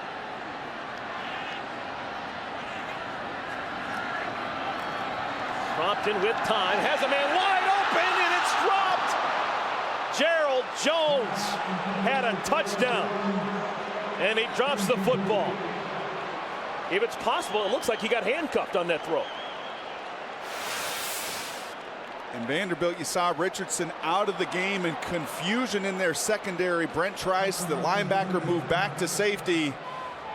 And you can't throw it any better than that. You really can't. There are times receivers will tell you, sometimes the hardest catch is that perfectly thrown football. Too much time to stare at that thing and think about the touchdown to come. Unable to secure the perfect throw from Crompton. Again, Zach Stacy fielding it inside his 10. And Zach Stacy gets out across the 25 to the 26. A flag comes in. Zach Stacy is going to make Bob Dean as our score. Vols on top of the Commodores. Eric Berry quite possibly playing his final game here at Neyland Stadium. Didn't actually run through the tee, was actually given that option. Usually only a senior deal. He is a junior, but last year as a sophomore winning the SEC Defensive Player of the Year award. He's got 14 career picks. He is a semifinalist for the Jim Thorpe Award, given the best defensive back in the country. The Chuck Bednarik Award, semifinalist, Defensive Player of the Year. He will find out whether or not he wins those awards for the Home Depot ESPNU College Football Awards Thursday, December 10th, 7 p.m. Eastern Time on ESPN. And in case you're curious as to what Eric Berry is wearing when he goes to the College Football Awards, you can watch the red carpet show on ESPNU an hour before the award. You can find out who's the best punter.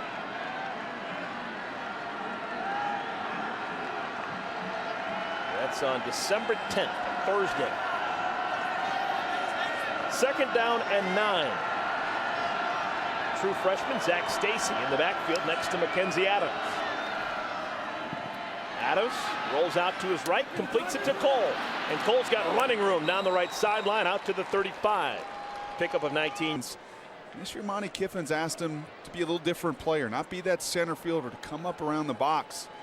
And talking to Monty yesterday and asking him about Berry's prospects at the next level, and Monty said, listen, I'm not a promoter. I'm not here to tell you, anything but my honest opinion. And he said Berry is so unique because of his versatility and why at the next level he's going to be very, very special, because as he's proven this year, he can come down around the line of scrimmage and make 70 tackles, and he's proven his career he can also pick off that ball in center field.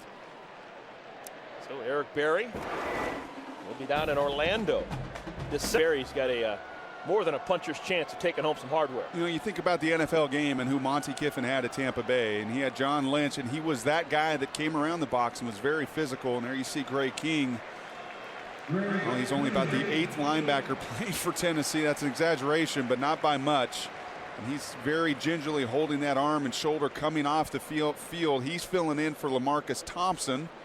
And already this season, they've lost 2 of their middle linebackers to torn ACLs, Nick Reveiz and Savion Frazier, both ACL injuries.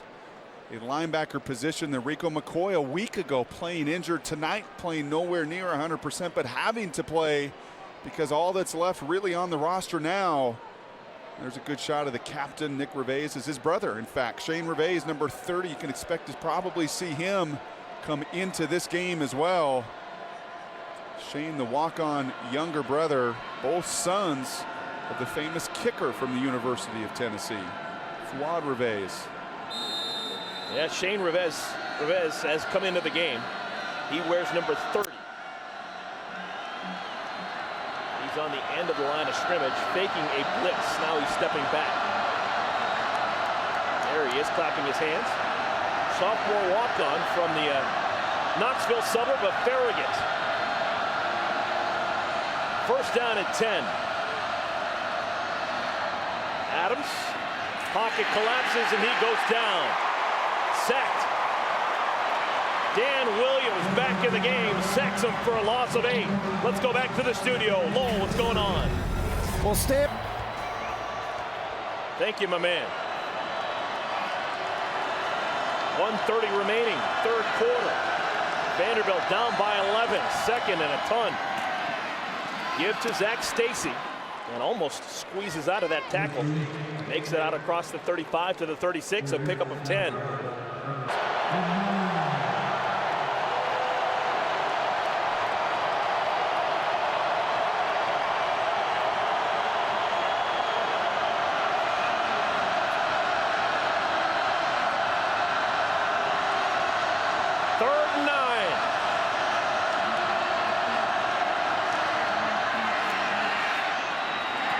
Incomplete. John Cole didn't come out of his break, and a flag is down late in the backfield. It looks like it's going to be a hold. That's the preliminary signal Holding on Vanderbilt. On the offense, number 62. Penalties decline. 4th down. And Ryan Seymour. Excuse me, Eric. One thing you know about Monty Kiffin, at any level he played and preparing against him in the NFL, he would bring a different 3rd down blitz. That was his MO at the NFL level. Every week he's going to bring a nickel blitz on 3rd down, something you haven't seen. And really the only pressure tonight have been 2 3rd downs, and both have been effective for the Volunteers. No one has punted more in FBS football so far this year than Brett Upson. That punt is going to be down at the 15-yard line. That's where Tennessee will take over with 16 seconds remaining in the 3rd quarter. We've still got a good one here in Knoxville. 24-13 is our score. Tired of fumbling. Tennessee on top of Vanderbilt, 24-13. They've got the football. 16 seconds remaining, 3rd quarter. Final home game of the year. Senior night here at Neyland Stadium. I'm going to expect to see, with all these injuries defensively, even more run from Tennessee in this fourth quarter. They run it on first down. Hardesty picks up a yard. More than likely the final play of the third quarter.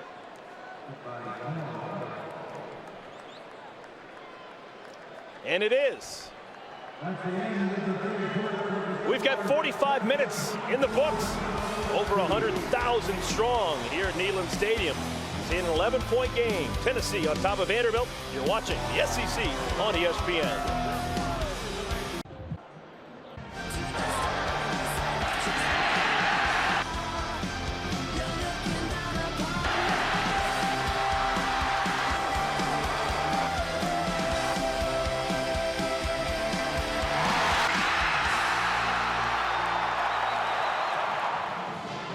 Fourth quarter here at Neyland Stadium.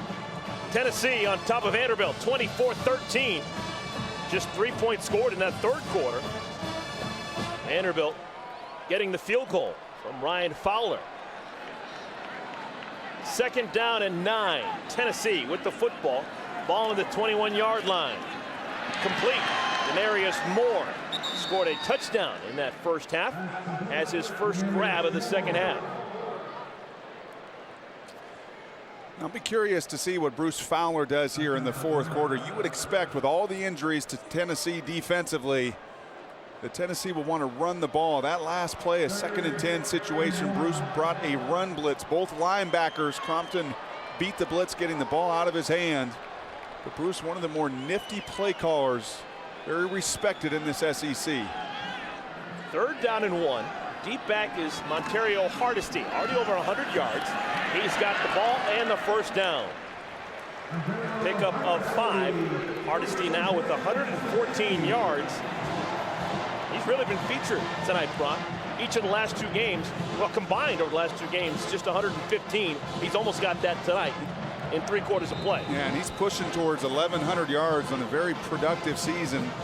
Another thing to keep in mind, Vanderbilt defensively and offensively, the fourth quarter not been kind to them this year. Hardesty again.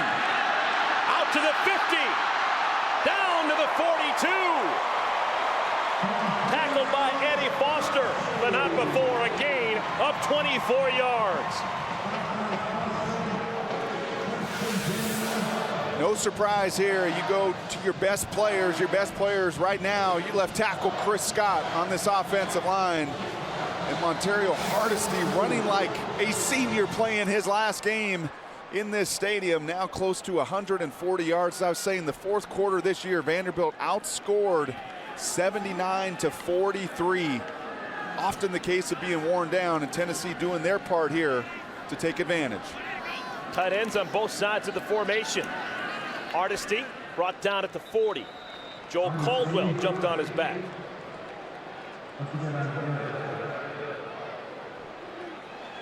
A nice option for Lane Kiffin. Jim Chaney, the offensive coordinator, they feel like they have 4 backs. We actually saw a torn pool earlier. You see David Oku on kickoffs. Bryce Brown, obviously the phenom freshman. A stable of running backs, the deepest position on this team for Tennessee. Brown is in the game, replacing Hardesty. And they give it to Brown. Sheds the first tackler, but can't make the second man miss. Gain of 2. It'll bring up third down.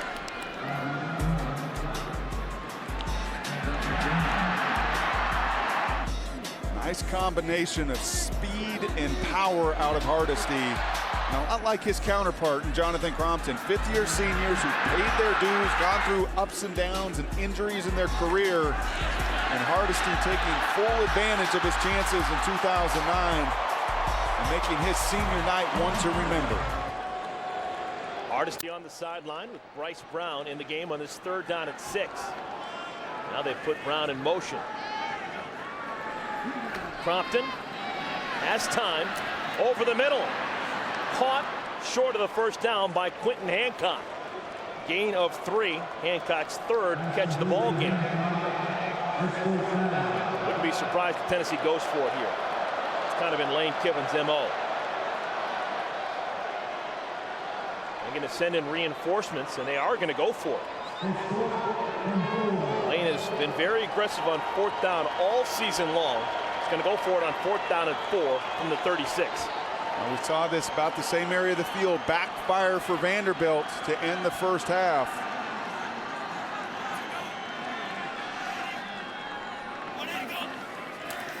Want to throw for it.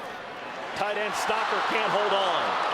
Wouldn't have gotten the first down anyway. He had a man bearing down on him. Casey Hayward would. ESPNU College Football Primetime is presented by Citi. Citi never sleeps. Welcome back, everyone. 4th quarter. 11:27 remaining. Tennessee on top of Vanderbilt. By a score of 24-13. Brock Hewitt, I'm Eric Collins. Andy's got the football. They're the only team that has scored here in the second half. A field goal by Ryan Fowler.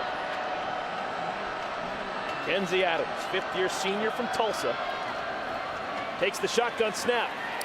Over the middle, complete short gain to Udom Uma. Gain of 4. Quickly, let's go to the studio in Lowell Galindo. Yeah, this one. That Stanford team is Jekyll and Hyde. Thank you, Lowell. 2nd down and 6. Kenzie Adams replacing Larry Smith, out with that hamstring 3 games ago. Hands it off to Warren Norman, who struggles forward for 2.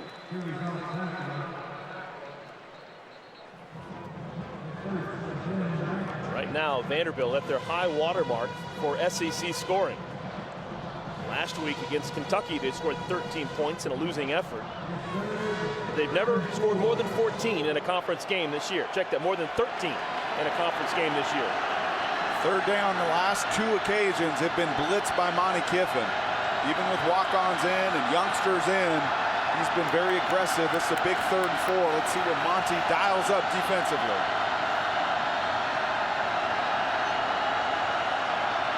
10 men close to the line of scrimmage. Pass is high and incomplete. Turner Wimberly thought that he was held. And I like the call there by Monty Kiffin. He's going to put the burden on Vanderbilt in their wide receivers who, Eric, you talk about the lack of production and points, just 13, the high water mark. A lot of that is attributed to the inability to win in one-on-one situations. It's highlighted down in the red zone, but right there, a critical 3rd down. Monty Kiffin trusting his secondary players to win the one-on-one battle, and they do again. Upson doing a lot of that lately. Punts it inside the 5, and it bounces into the end zone. It'll be a touchback ball at the 20-yard line for Tennessee. There is a flag down close to the line of scrimmage.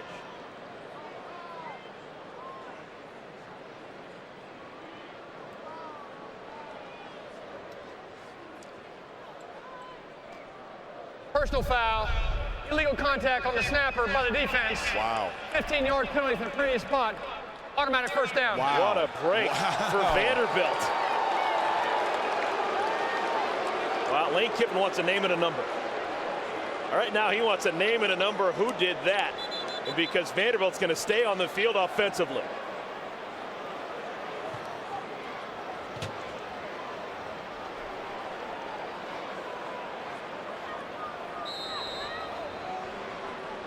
Boy, Lane Kiffin, you can tell, very, very expressive, frustrated by that, wants an explanation. Contact on the long snapper is the call. These referees try to protect those long snappers. But boy, what a critical call. Let's see if Vanderbilt can take advantage. Incomplete, trying to get it to Colin Ashley.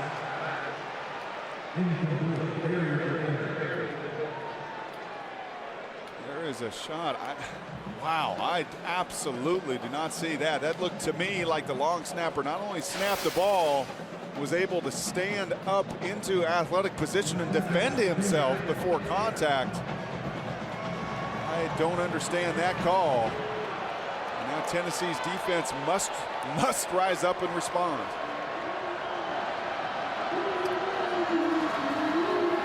Blitz is on. Uma drops it again. Mackenzie Adams getting a little frustrated with his receiving core. So let's take a look again. It's obvious the snapper here. You tell me, I don't see that call, and I understand protecting those guys if they get a blow delivered to them before they can get their head up and respond. I don't see that there. And what I do see is yet another drop in this passing game. I'll tell you right now, Mackenzie Adams has now discovered what Larry Smith was dealing with all season long. Larry Smith was not particularly accurate, but on the times that he was, his receivers weren't bailing him out. A lot of drops for Vanderbilt this year for both quarterbacks. Third down and 10. Commodores just handed a gift. Trying to cash in. Not a blitz look here. Let's see if Tennessee will walk and try to disguise if indeed they do blitz or if they end up playing zone in third and extra long.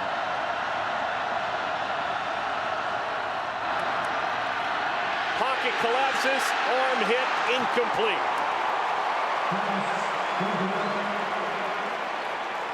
Wes Brown and Ben Martin met Mackenzie Adams in the backfield.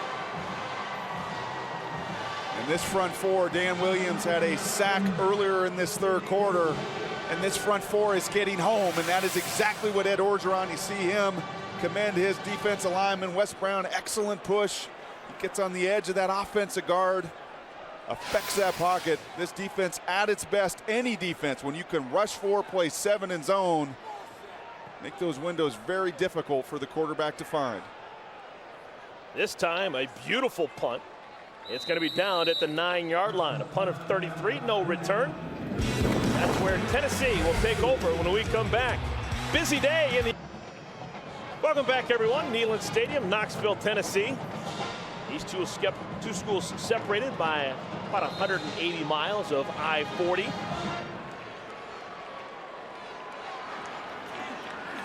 Tennessee with the lead and the football.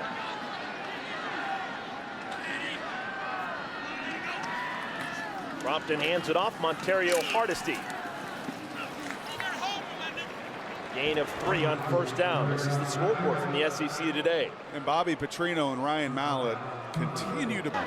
If LSU had had a timeout, they had to kick the chip shot field goal and got out of Oxford with a stunning win. Tough break for the Bayou Bengals. That's the game of the day by far in the SEC. Up there in Oxford, much like last week, Mark Ingram against Chattanooga. On third down, Crompton completes it. First down to the tight end, Stocker. Stocker's had a big day, a pickup of 8. Let's go back to the studio in Lowell Galindo. Eric, thank you. Thank you, Lowell. Well, Kentucky, they will finish off the regular season at home next week against these Tennessee Volunteers. Early weather report. It's going to be cold and nasty at Commonwealth Stadium. I guess what do you expect? Late November in Kentucky. Pass is complete. Montario Hardesty close to the first down marker. No, that's Luke Stocker. Another catch for Stocker. His 5th of the ball game. It's going to get him up to 47 yards. The big touchdown before half. I'll tell you right now, Tennessee defensively going to have their hands full with Kentucky next week, and all the running and different looks from Hawk and Randall Cobb. And even more injuries to this Tennessee defense.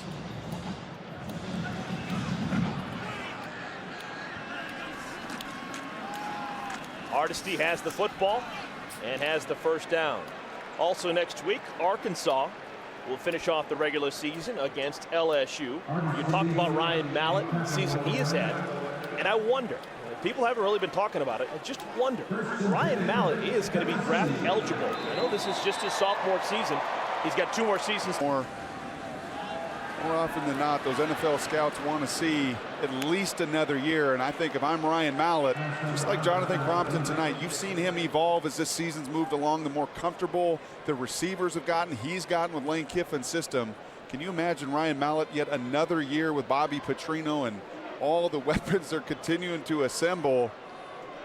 Don't you think that Sam Bradford of Oklahoma would have liked a do-over and left last year as opposed to after suffering numerous injuries and then basically having his draft stock go down because of all the injuries and the questions now. Flag looks like it's going to be on the offensive line for Tennessee. You know, an even better question. That's going to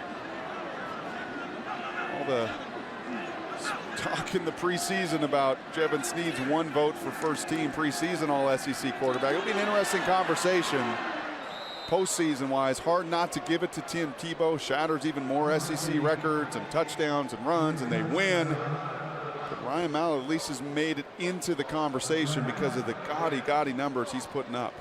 Hardesty pushed out of bounds. It'll bring up a 3rd down and 10. Clock continues to move. 6.5 remaining. Should Lane Kiffin's team hold on, they will be bowl eligible.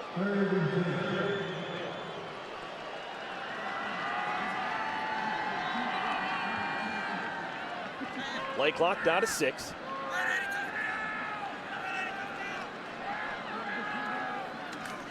Crompton, quick slant, ball popped in the air, incomplete. Good stick, ball popped loose. That was Jamie Graham, who seems to always be around the action. Yeah, he had the interception earlier, and he's seen about 8 times tonight Tennessee running this slant pattern, running very successfully.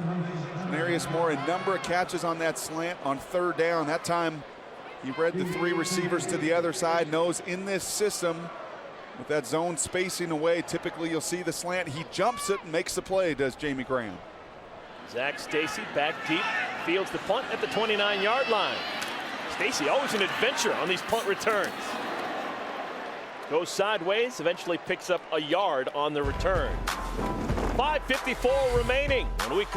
But they do have the football, and they've got a chance. Still the pulse. Take a look at the BCS standings so far. Play each other later this year, and one of those teams will have a loss, and I believe Boise State will run the table. Mackenzie Adams wants to throw on 1st down. Nobody home. Incomplete. Had a chance to watch the large bulk of that game last night, Boise State against Utah State. And I'm telling you, Boise State continues to put up enormous offensive numbers.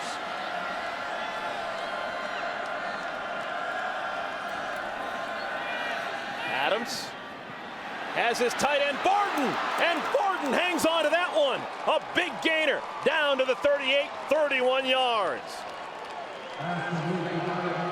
Nice little wrinkle here by Vanderbilt themselves, and that's the big tight end Barton getting a one-on-one matchup with a unhealthy Rico McCoy, doing the best he can to gut through tonight, not at full speed. Barton and Adams take advantage. Blitz picked up nicely. Catch made by Wimberly, and he is hit with force down at the 30-yard line. A pickup of 7. Now, he may not be able to run at full speed tonight, but still lowering those pads and delivering a blow does McCoy there.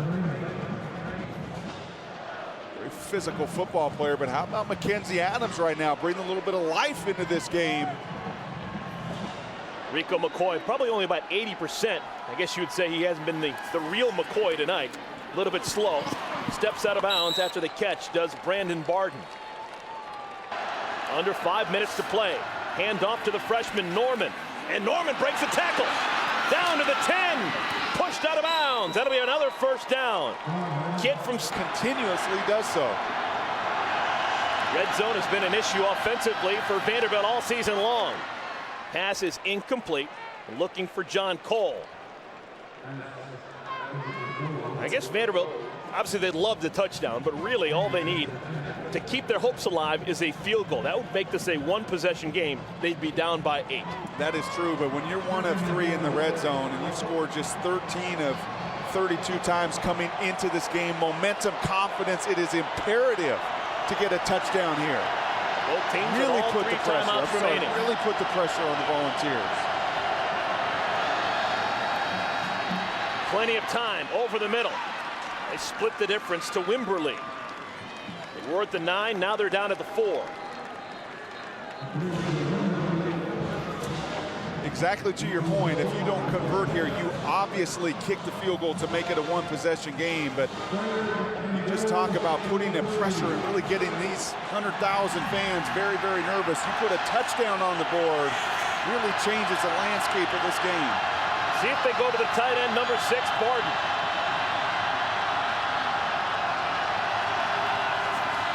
Looking the other way. Cole has it pop in the air. Intercepted. Rogan has the football.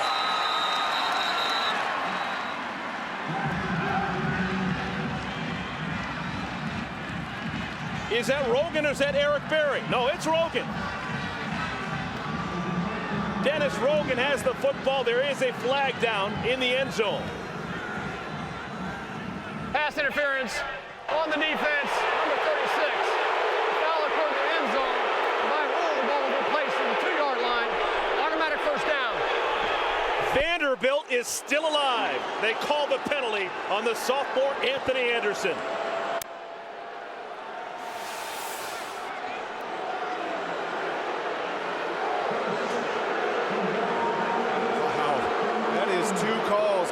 Pivotal calls in this fourth quarter.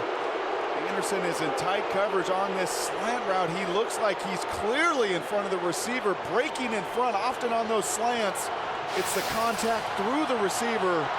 Those 2 shots look like Anderson got his body around.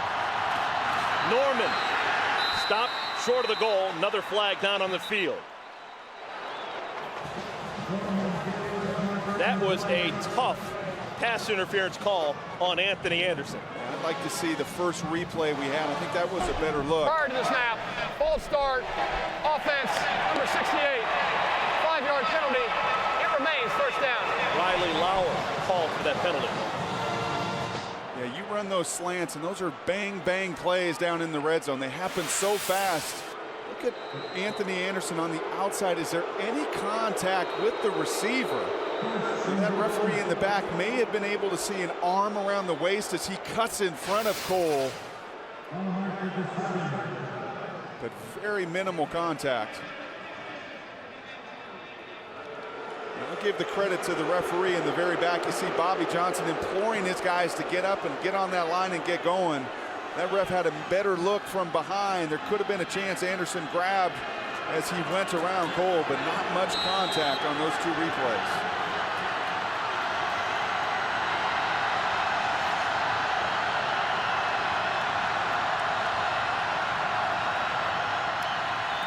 To the end zone. Incomplete.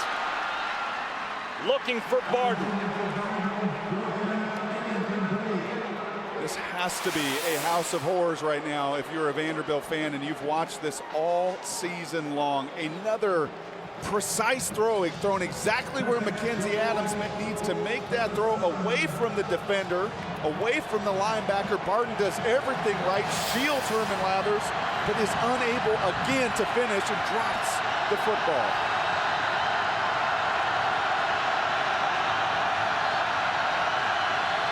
Second down. Here comes the blitz to Norman. Wow. Stephon Rains and others just laying the wood.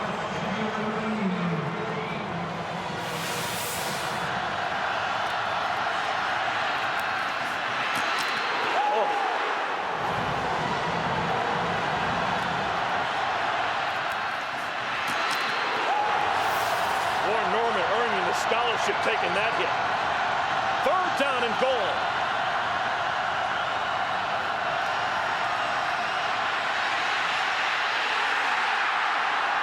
Wes Brown caught him from behind. We're going to have an intentional grounding.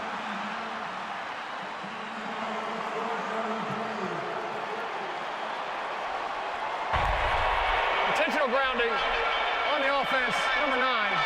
The penalty will place the ball. It's a foul and includes a loss of down. 4th down. When you get down into the red zone, you must seize your opportunities. That field condenses. There's not many chances that you're going to have wide open receivers. That time, Tennessee once again drops 7 in the zone. Wes Brown forces the issue. That drop critical on 2nd down. This field goal attempt, critical. And it's good from 32 yards out. Fowler continues his excellent season. He has made 3 field goals this evening. We've got a one-possession game. Vanderbilt needs to hold Tennessee, get the ball back, and punch it in again. Don't go anywhere. Feared pass rush. On ESPN. ESPNU College Football Primetime presented by City. 8-point lead for Tennessee. They're going to have the football after Vanderbilt kicks off. 2:54 remaining in this game. Offense is going along really well in the first half for Tennessee. Montario Hardesty, a touchdown run. Mackenzie Adams in Vanderbilt, they would answer. Touchdown there to Ryan Van Rensburg. But then the Vols caught fire. Crompton to Denarius Moore. And then another touchdown right before the half. Great catch by Luke Stocker back to the end zone. But in the second half, it's been a different story. The only points scored have come off that right toe of Brian Fowler. A couple of field goals, and the lead is now just 8. Warren Norman, 219 all-purpose yards. He's earned the scholarship. Jonathan Crompton, very good first half. Second half, not so much. And what do? You kick it away? Or do you go for the onside kick? Or do you call? He's going to go for the onside kick. High kick, and it is going to be Tennessee football. Bryce Brown, true freshman, on the hands team, makes the catch. And Ryan Fowler, 3 field goals tonight. You can't execute that kick much better. Lots of hang time. And you saw Casey Hayward there. He's running down, trying to knock off the defenders. A little bit of frustration from Bobby Johnson and staff. They knew that was a good kick, as good a chance as you can get. But how about the headiness of your true freshman, Bryce Brown, high-pointing that ball and making the play. So now Vanderbilt needs a stop. Tennessee may already be in 4-down territory. Hardesty playing his final home game. Gets 4 yards on first down. Timeout is called by Vanderbilt. Now, I will say this, to Bobby Johnson's credit, Tennessee has a lot of problems in their kicking game. They're using a kicker that was on a JV team last year and just joined the team a few weeks ago and has struggled all season to kick field goals. And his defense in this second half has played good against the run. They've been stout. He's expecting them to hold the fort here. It's just that Vanderbilt will have to go the long field when they get it back. Brock, question for you. I know you weren't a special teams demon, but you saw a shot of Ryan Fowler, the kicker for Vanderbilt on the sideline. There he is with the headset on. He was just doing what he's instructed to do. But why do you always see an onside kick to one side of the field where you limit your... You know, typically you see those kicks to the middle, only squib kick situations where your odds are much, much less. Patient run by Hardesty. He gets out to the 35-yard line. Now, this is what is on the line. Vanderbilt, they have not won a conference game this season. This is their final game of the year. They're not bowl eligible.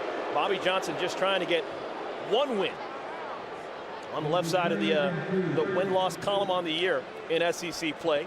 While Lane Kiffin in Tennessee, they're trying to become bowl eligible.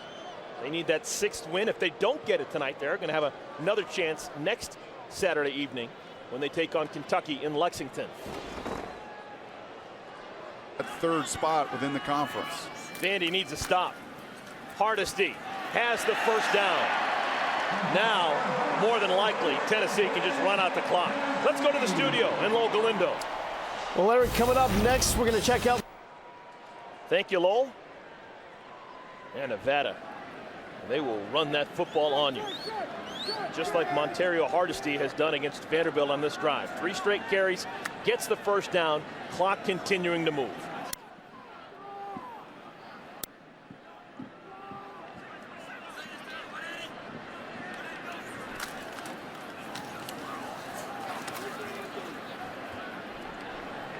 And he has 1 timeout remaining. See if they choose to use it here. ESPN used.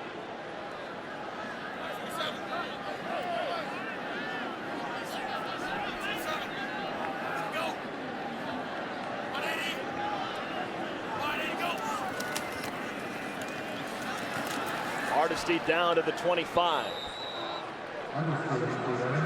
You know, Now, this has been a very scrappy effort by Vanderbilt defensively. Maybe not as clean for Tennessee. Why is Vanderbilt not calling a timeout? They're going to wait and burn it and use it just on that final third down. You got 3 downs to use it. Yeah, a little surprise. Typically you see it again earlier in the down situation, but no, not surprised by Vanderbilt's effort defensively. They've held Tennessee scoreless in the second half. You look at their season: Kentucky 24, Florida 27, LSU 23, Mississippi State 15. They've played good enough defense to win some of these games, just not executing in the passing game. 3rd and 5. Hardesty is stopped, and now Vanderbilt uses their final timeout. That kind of flies in the face of math. It just doesn't make any sense to just let all that clock burn away. But that's what they choose to do. And had they used it earlier, there are going to be 2 more plays, Eric, that more than likely would have run the same amount of time off the clock, just when they choose to use it. Tennessee with 1 regular season game remaining next week. Commodore Stadium in Lexington, taking on Rich Brooks's Kentucky Wildcats. And that will be a tough matchup, as I talked about, when you look at all of the injury situations now that Lane is facing. It was Band-Aid coming into this game. Rico McCoy not 100%. 3rd string redshirt freshman middle linebacker Herman Lathers making his 3rd start. LaMarcus Thompson, strong side linebacker, out with a stinger. Greg King goes out of this game with an injury, what looked like his neck, arm, shoulder area. You're down to walk-on players coming in, and next week Lane knows he will be in a real dogfight on the road against a Kentucky team, like a lot of these teams in the SEC that make their living running the football first. You know, after the rough 2 weeks that Lane Kiffin and his coaching staff and this entire university has had with the off-the-field incidents, this is going to be much welcome here in Rocky Top. Pitch out right side. And Vanderbilt is going to get the football back. Chains of possession. Clock stops. Stephen Stone with the tackle. And the Commodores have it with 26 seconds remaining. Now the fact that they didn't get a touchdown last time really hurts. They had to settle for the field goal. Now they can't settle for the field goal. They need the full 6 and the 2-point conversion. And this is where that conversation about going for the onside kick or not also comes in. You go for that onside kick, you leave yourself, if you don't get it, a very, very long field. It's exactly what Vanderbilt is facing now. Vanderbilt with 5 offensive touchdowns so far in 8 SEC games. They need an offensive touchdown now with 26 seconds remaining. Underneath. Good thing that was dropped. That could have ended the game if that had been a catch. Yeah, if you're Mackenzie Adams now, you must make throws that pass the chains. You have no chance if you throw it underneath. This time will run out and this game will end. The only chance you have is to throw it beyond those 10 yards where the clock will stop with the 1st down. Anything underneath, I think they'll start playing Rocky Top again. Adams gets out of bounds. Clock stops. 14 seconds remaining.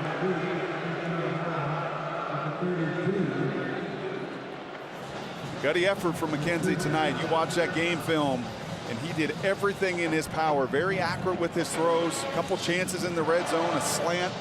John Cole not quite getting his head around. Barden drops the touchdown right on the goal line. Unfortunately been the story of the Vanderbilt Commodores 2009. And Adams picked off by Wes Brown. And Brown, his final play as a collegian here at home, scores a touchdown.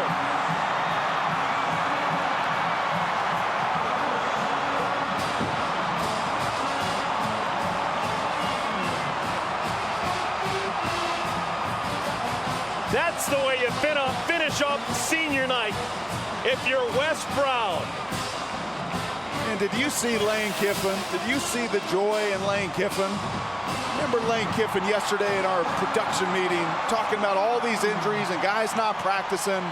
And he said Big Wes Brown can hardly practice. He's got 2 knees that are just aching. Has been beat up his whole career. Really epitomizes the heart and the desire and the determination. And you could see the pure joy in Lane Kiffin as his big fifth-year senior rumbles in, carrying the Commodore for the touchdown. Wes Brown is hot. Had his first career interception a week ago against Ole Miss. Gets another one, and he converts it into a touchdown.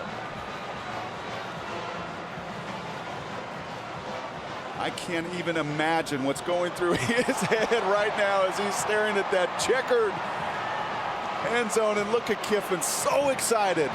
Yeah, he didn't recruit Wes Brown. Yes, Wes is a fifth-year senior, but I love it. I love the emotion. And you could tell yesterday there was just joy with a lot of these guys. And Rico McCoy, he said, just heroic a week ago to gut it out, get through the game. And Lane has so much respect for so many of these guys and the toughness they've displayed. And maybe none greater than Wes Brown. He legitimately said he could not practice all week long. He's got two knees that are old, that are beat up, that are aching as this season has endured. And as you said, to cap his senior moment in the last game he'll ever play here in Knoxville, that's pretty special stuff. I told you they'd play Rocky Top again.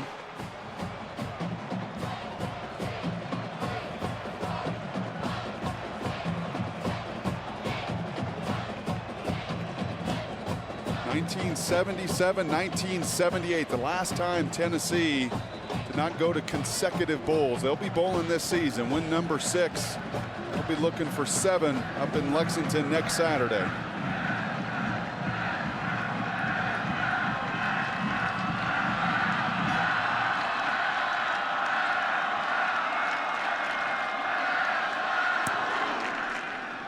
Squib kick. And will that be the final play of the season for Vanderbilt? It is. Tennessee, they're bowl eligible for the first time since 2007. Rookie head coach Lane Kiffin is going to take his Vols to a bowl game, still with one regular season game remaining. Congratulations to senior Jonathan Crompton and the rest of the senior class. They win out in their final home game here at Neyland Stadium in Knoxville, Tennessee. Coming up next, SportsCenter U coming your way right here on ESPNU. Once again, our final score, one final time, 31-16. Tennessee finishes the season of Vanderbilt. For my partner, Brock Ewart, and our entire crew, I'm Eric Collins saying so long, everybody, from Knoxville. The Tennessee Top 5, brought to you by Adidas, the official apparel and footwear provider of UT Athletics. Gets back into the shotgun, gets the snap and drops. Sets up, being pressured. He's going to be sacked back at the 25-yard line. Dan Williams waiting for somebody to make a play, and the big senior out of Memphis rolls in and takes down Adams. We kind of had a feeling they were going to try to throw the ball. Coach just called, base defense, and I saw he was dropping back, so I just got off the ball real quick, made a good move on the guard, and number 9 was still there, so I got him down. Hardesty, the standing tailback. Drops it, hands to Hardesty, going left to the 5, down to the 3, to the end zone. Touchdown, Tennessee, Montario Hardesty. It was our first series, and we had ran it down the field, and we had a 16 flashing play going to the right side, and we audible to the left, and the fullback picked up a good block for me, man. And, we was right there, right in the red zone, and I just want to get him for the touchdown. 2 wideouts on either side. Crompton back to throw. Sets up. Going to try and run. Now he dumps the pass down toward the goal line. It's going to be touchdown. Denarius Moore somehow got his hands under that football at the goal line. That's an 11-yard touchdown pass. Jonathan Crompton to Denarius Moore. They had good coverage, covered us up. The O-line did a good job blocking. But, I had to get out of the pocket. And Denarius did a great job staying alive, and I just gave him the ball, and he made a great catch. Crompton back to throw. Looks, fires for the end zone. Touchdown, Tennessee! A post pattern right down the middle of the field. 16 yards to Luke Stocker, his big tight end. It's just like a little inside post. We call it a read route, and the safety got wide to cover Gerald. And, kind of matched me with a linebacker, and I had to beat him down the middle, and Crompton made a great ball, and I made a play on it. Adams out of the shotgun, rolls to the near side. He's being pressured. He's going to be rolled down, throws the ball. It's intercepted. Wes Brown to the 10, to the 5. Wes Brown to the end zone. Touchdown, Tennessee. Mackenzie Adams trying to get rid of the football. Slings it in. Wes Brown, the senior, makes the interception. He dragged 2 Commodores with him. Man, I tell you, I saw Chris. I was just trying to trail Chris. And, if he fumbled, I was going to try to get it. Or, I was going to be able to congratulate Chris Walker on his sack. But, he threw it, and it was low. I just put my hand down. Next thing I know, I was catching. I was running with it, and I didn't want to be denied. I wanted to score, and I couldn't ask for a better team, better coaching staff, better fans, better program. I love this place, and to be able to go out like that just means everything to me.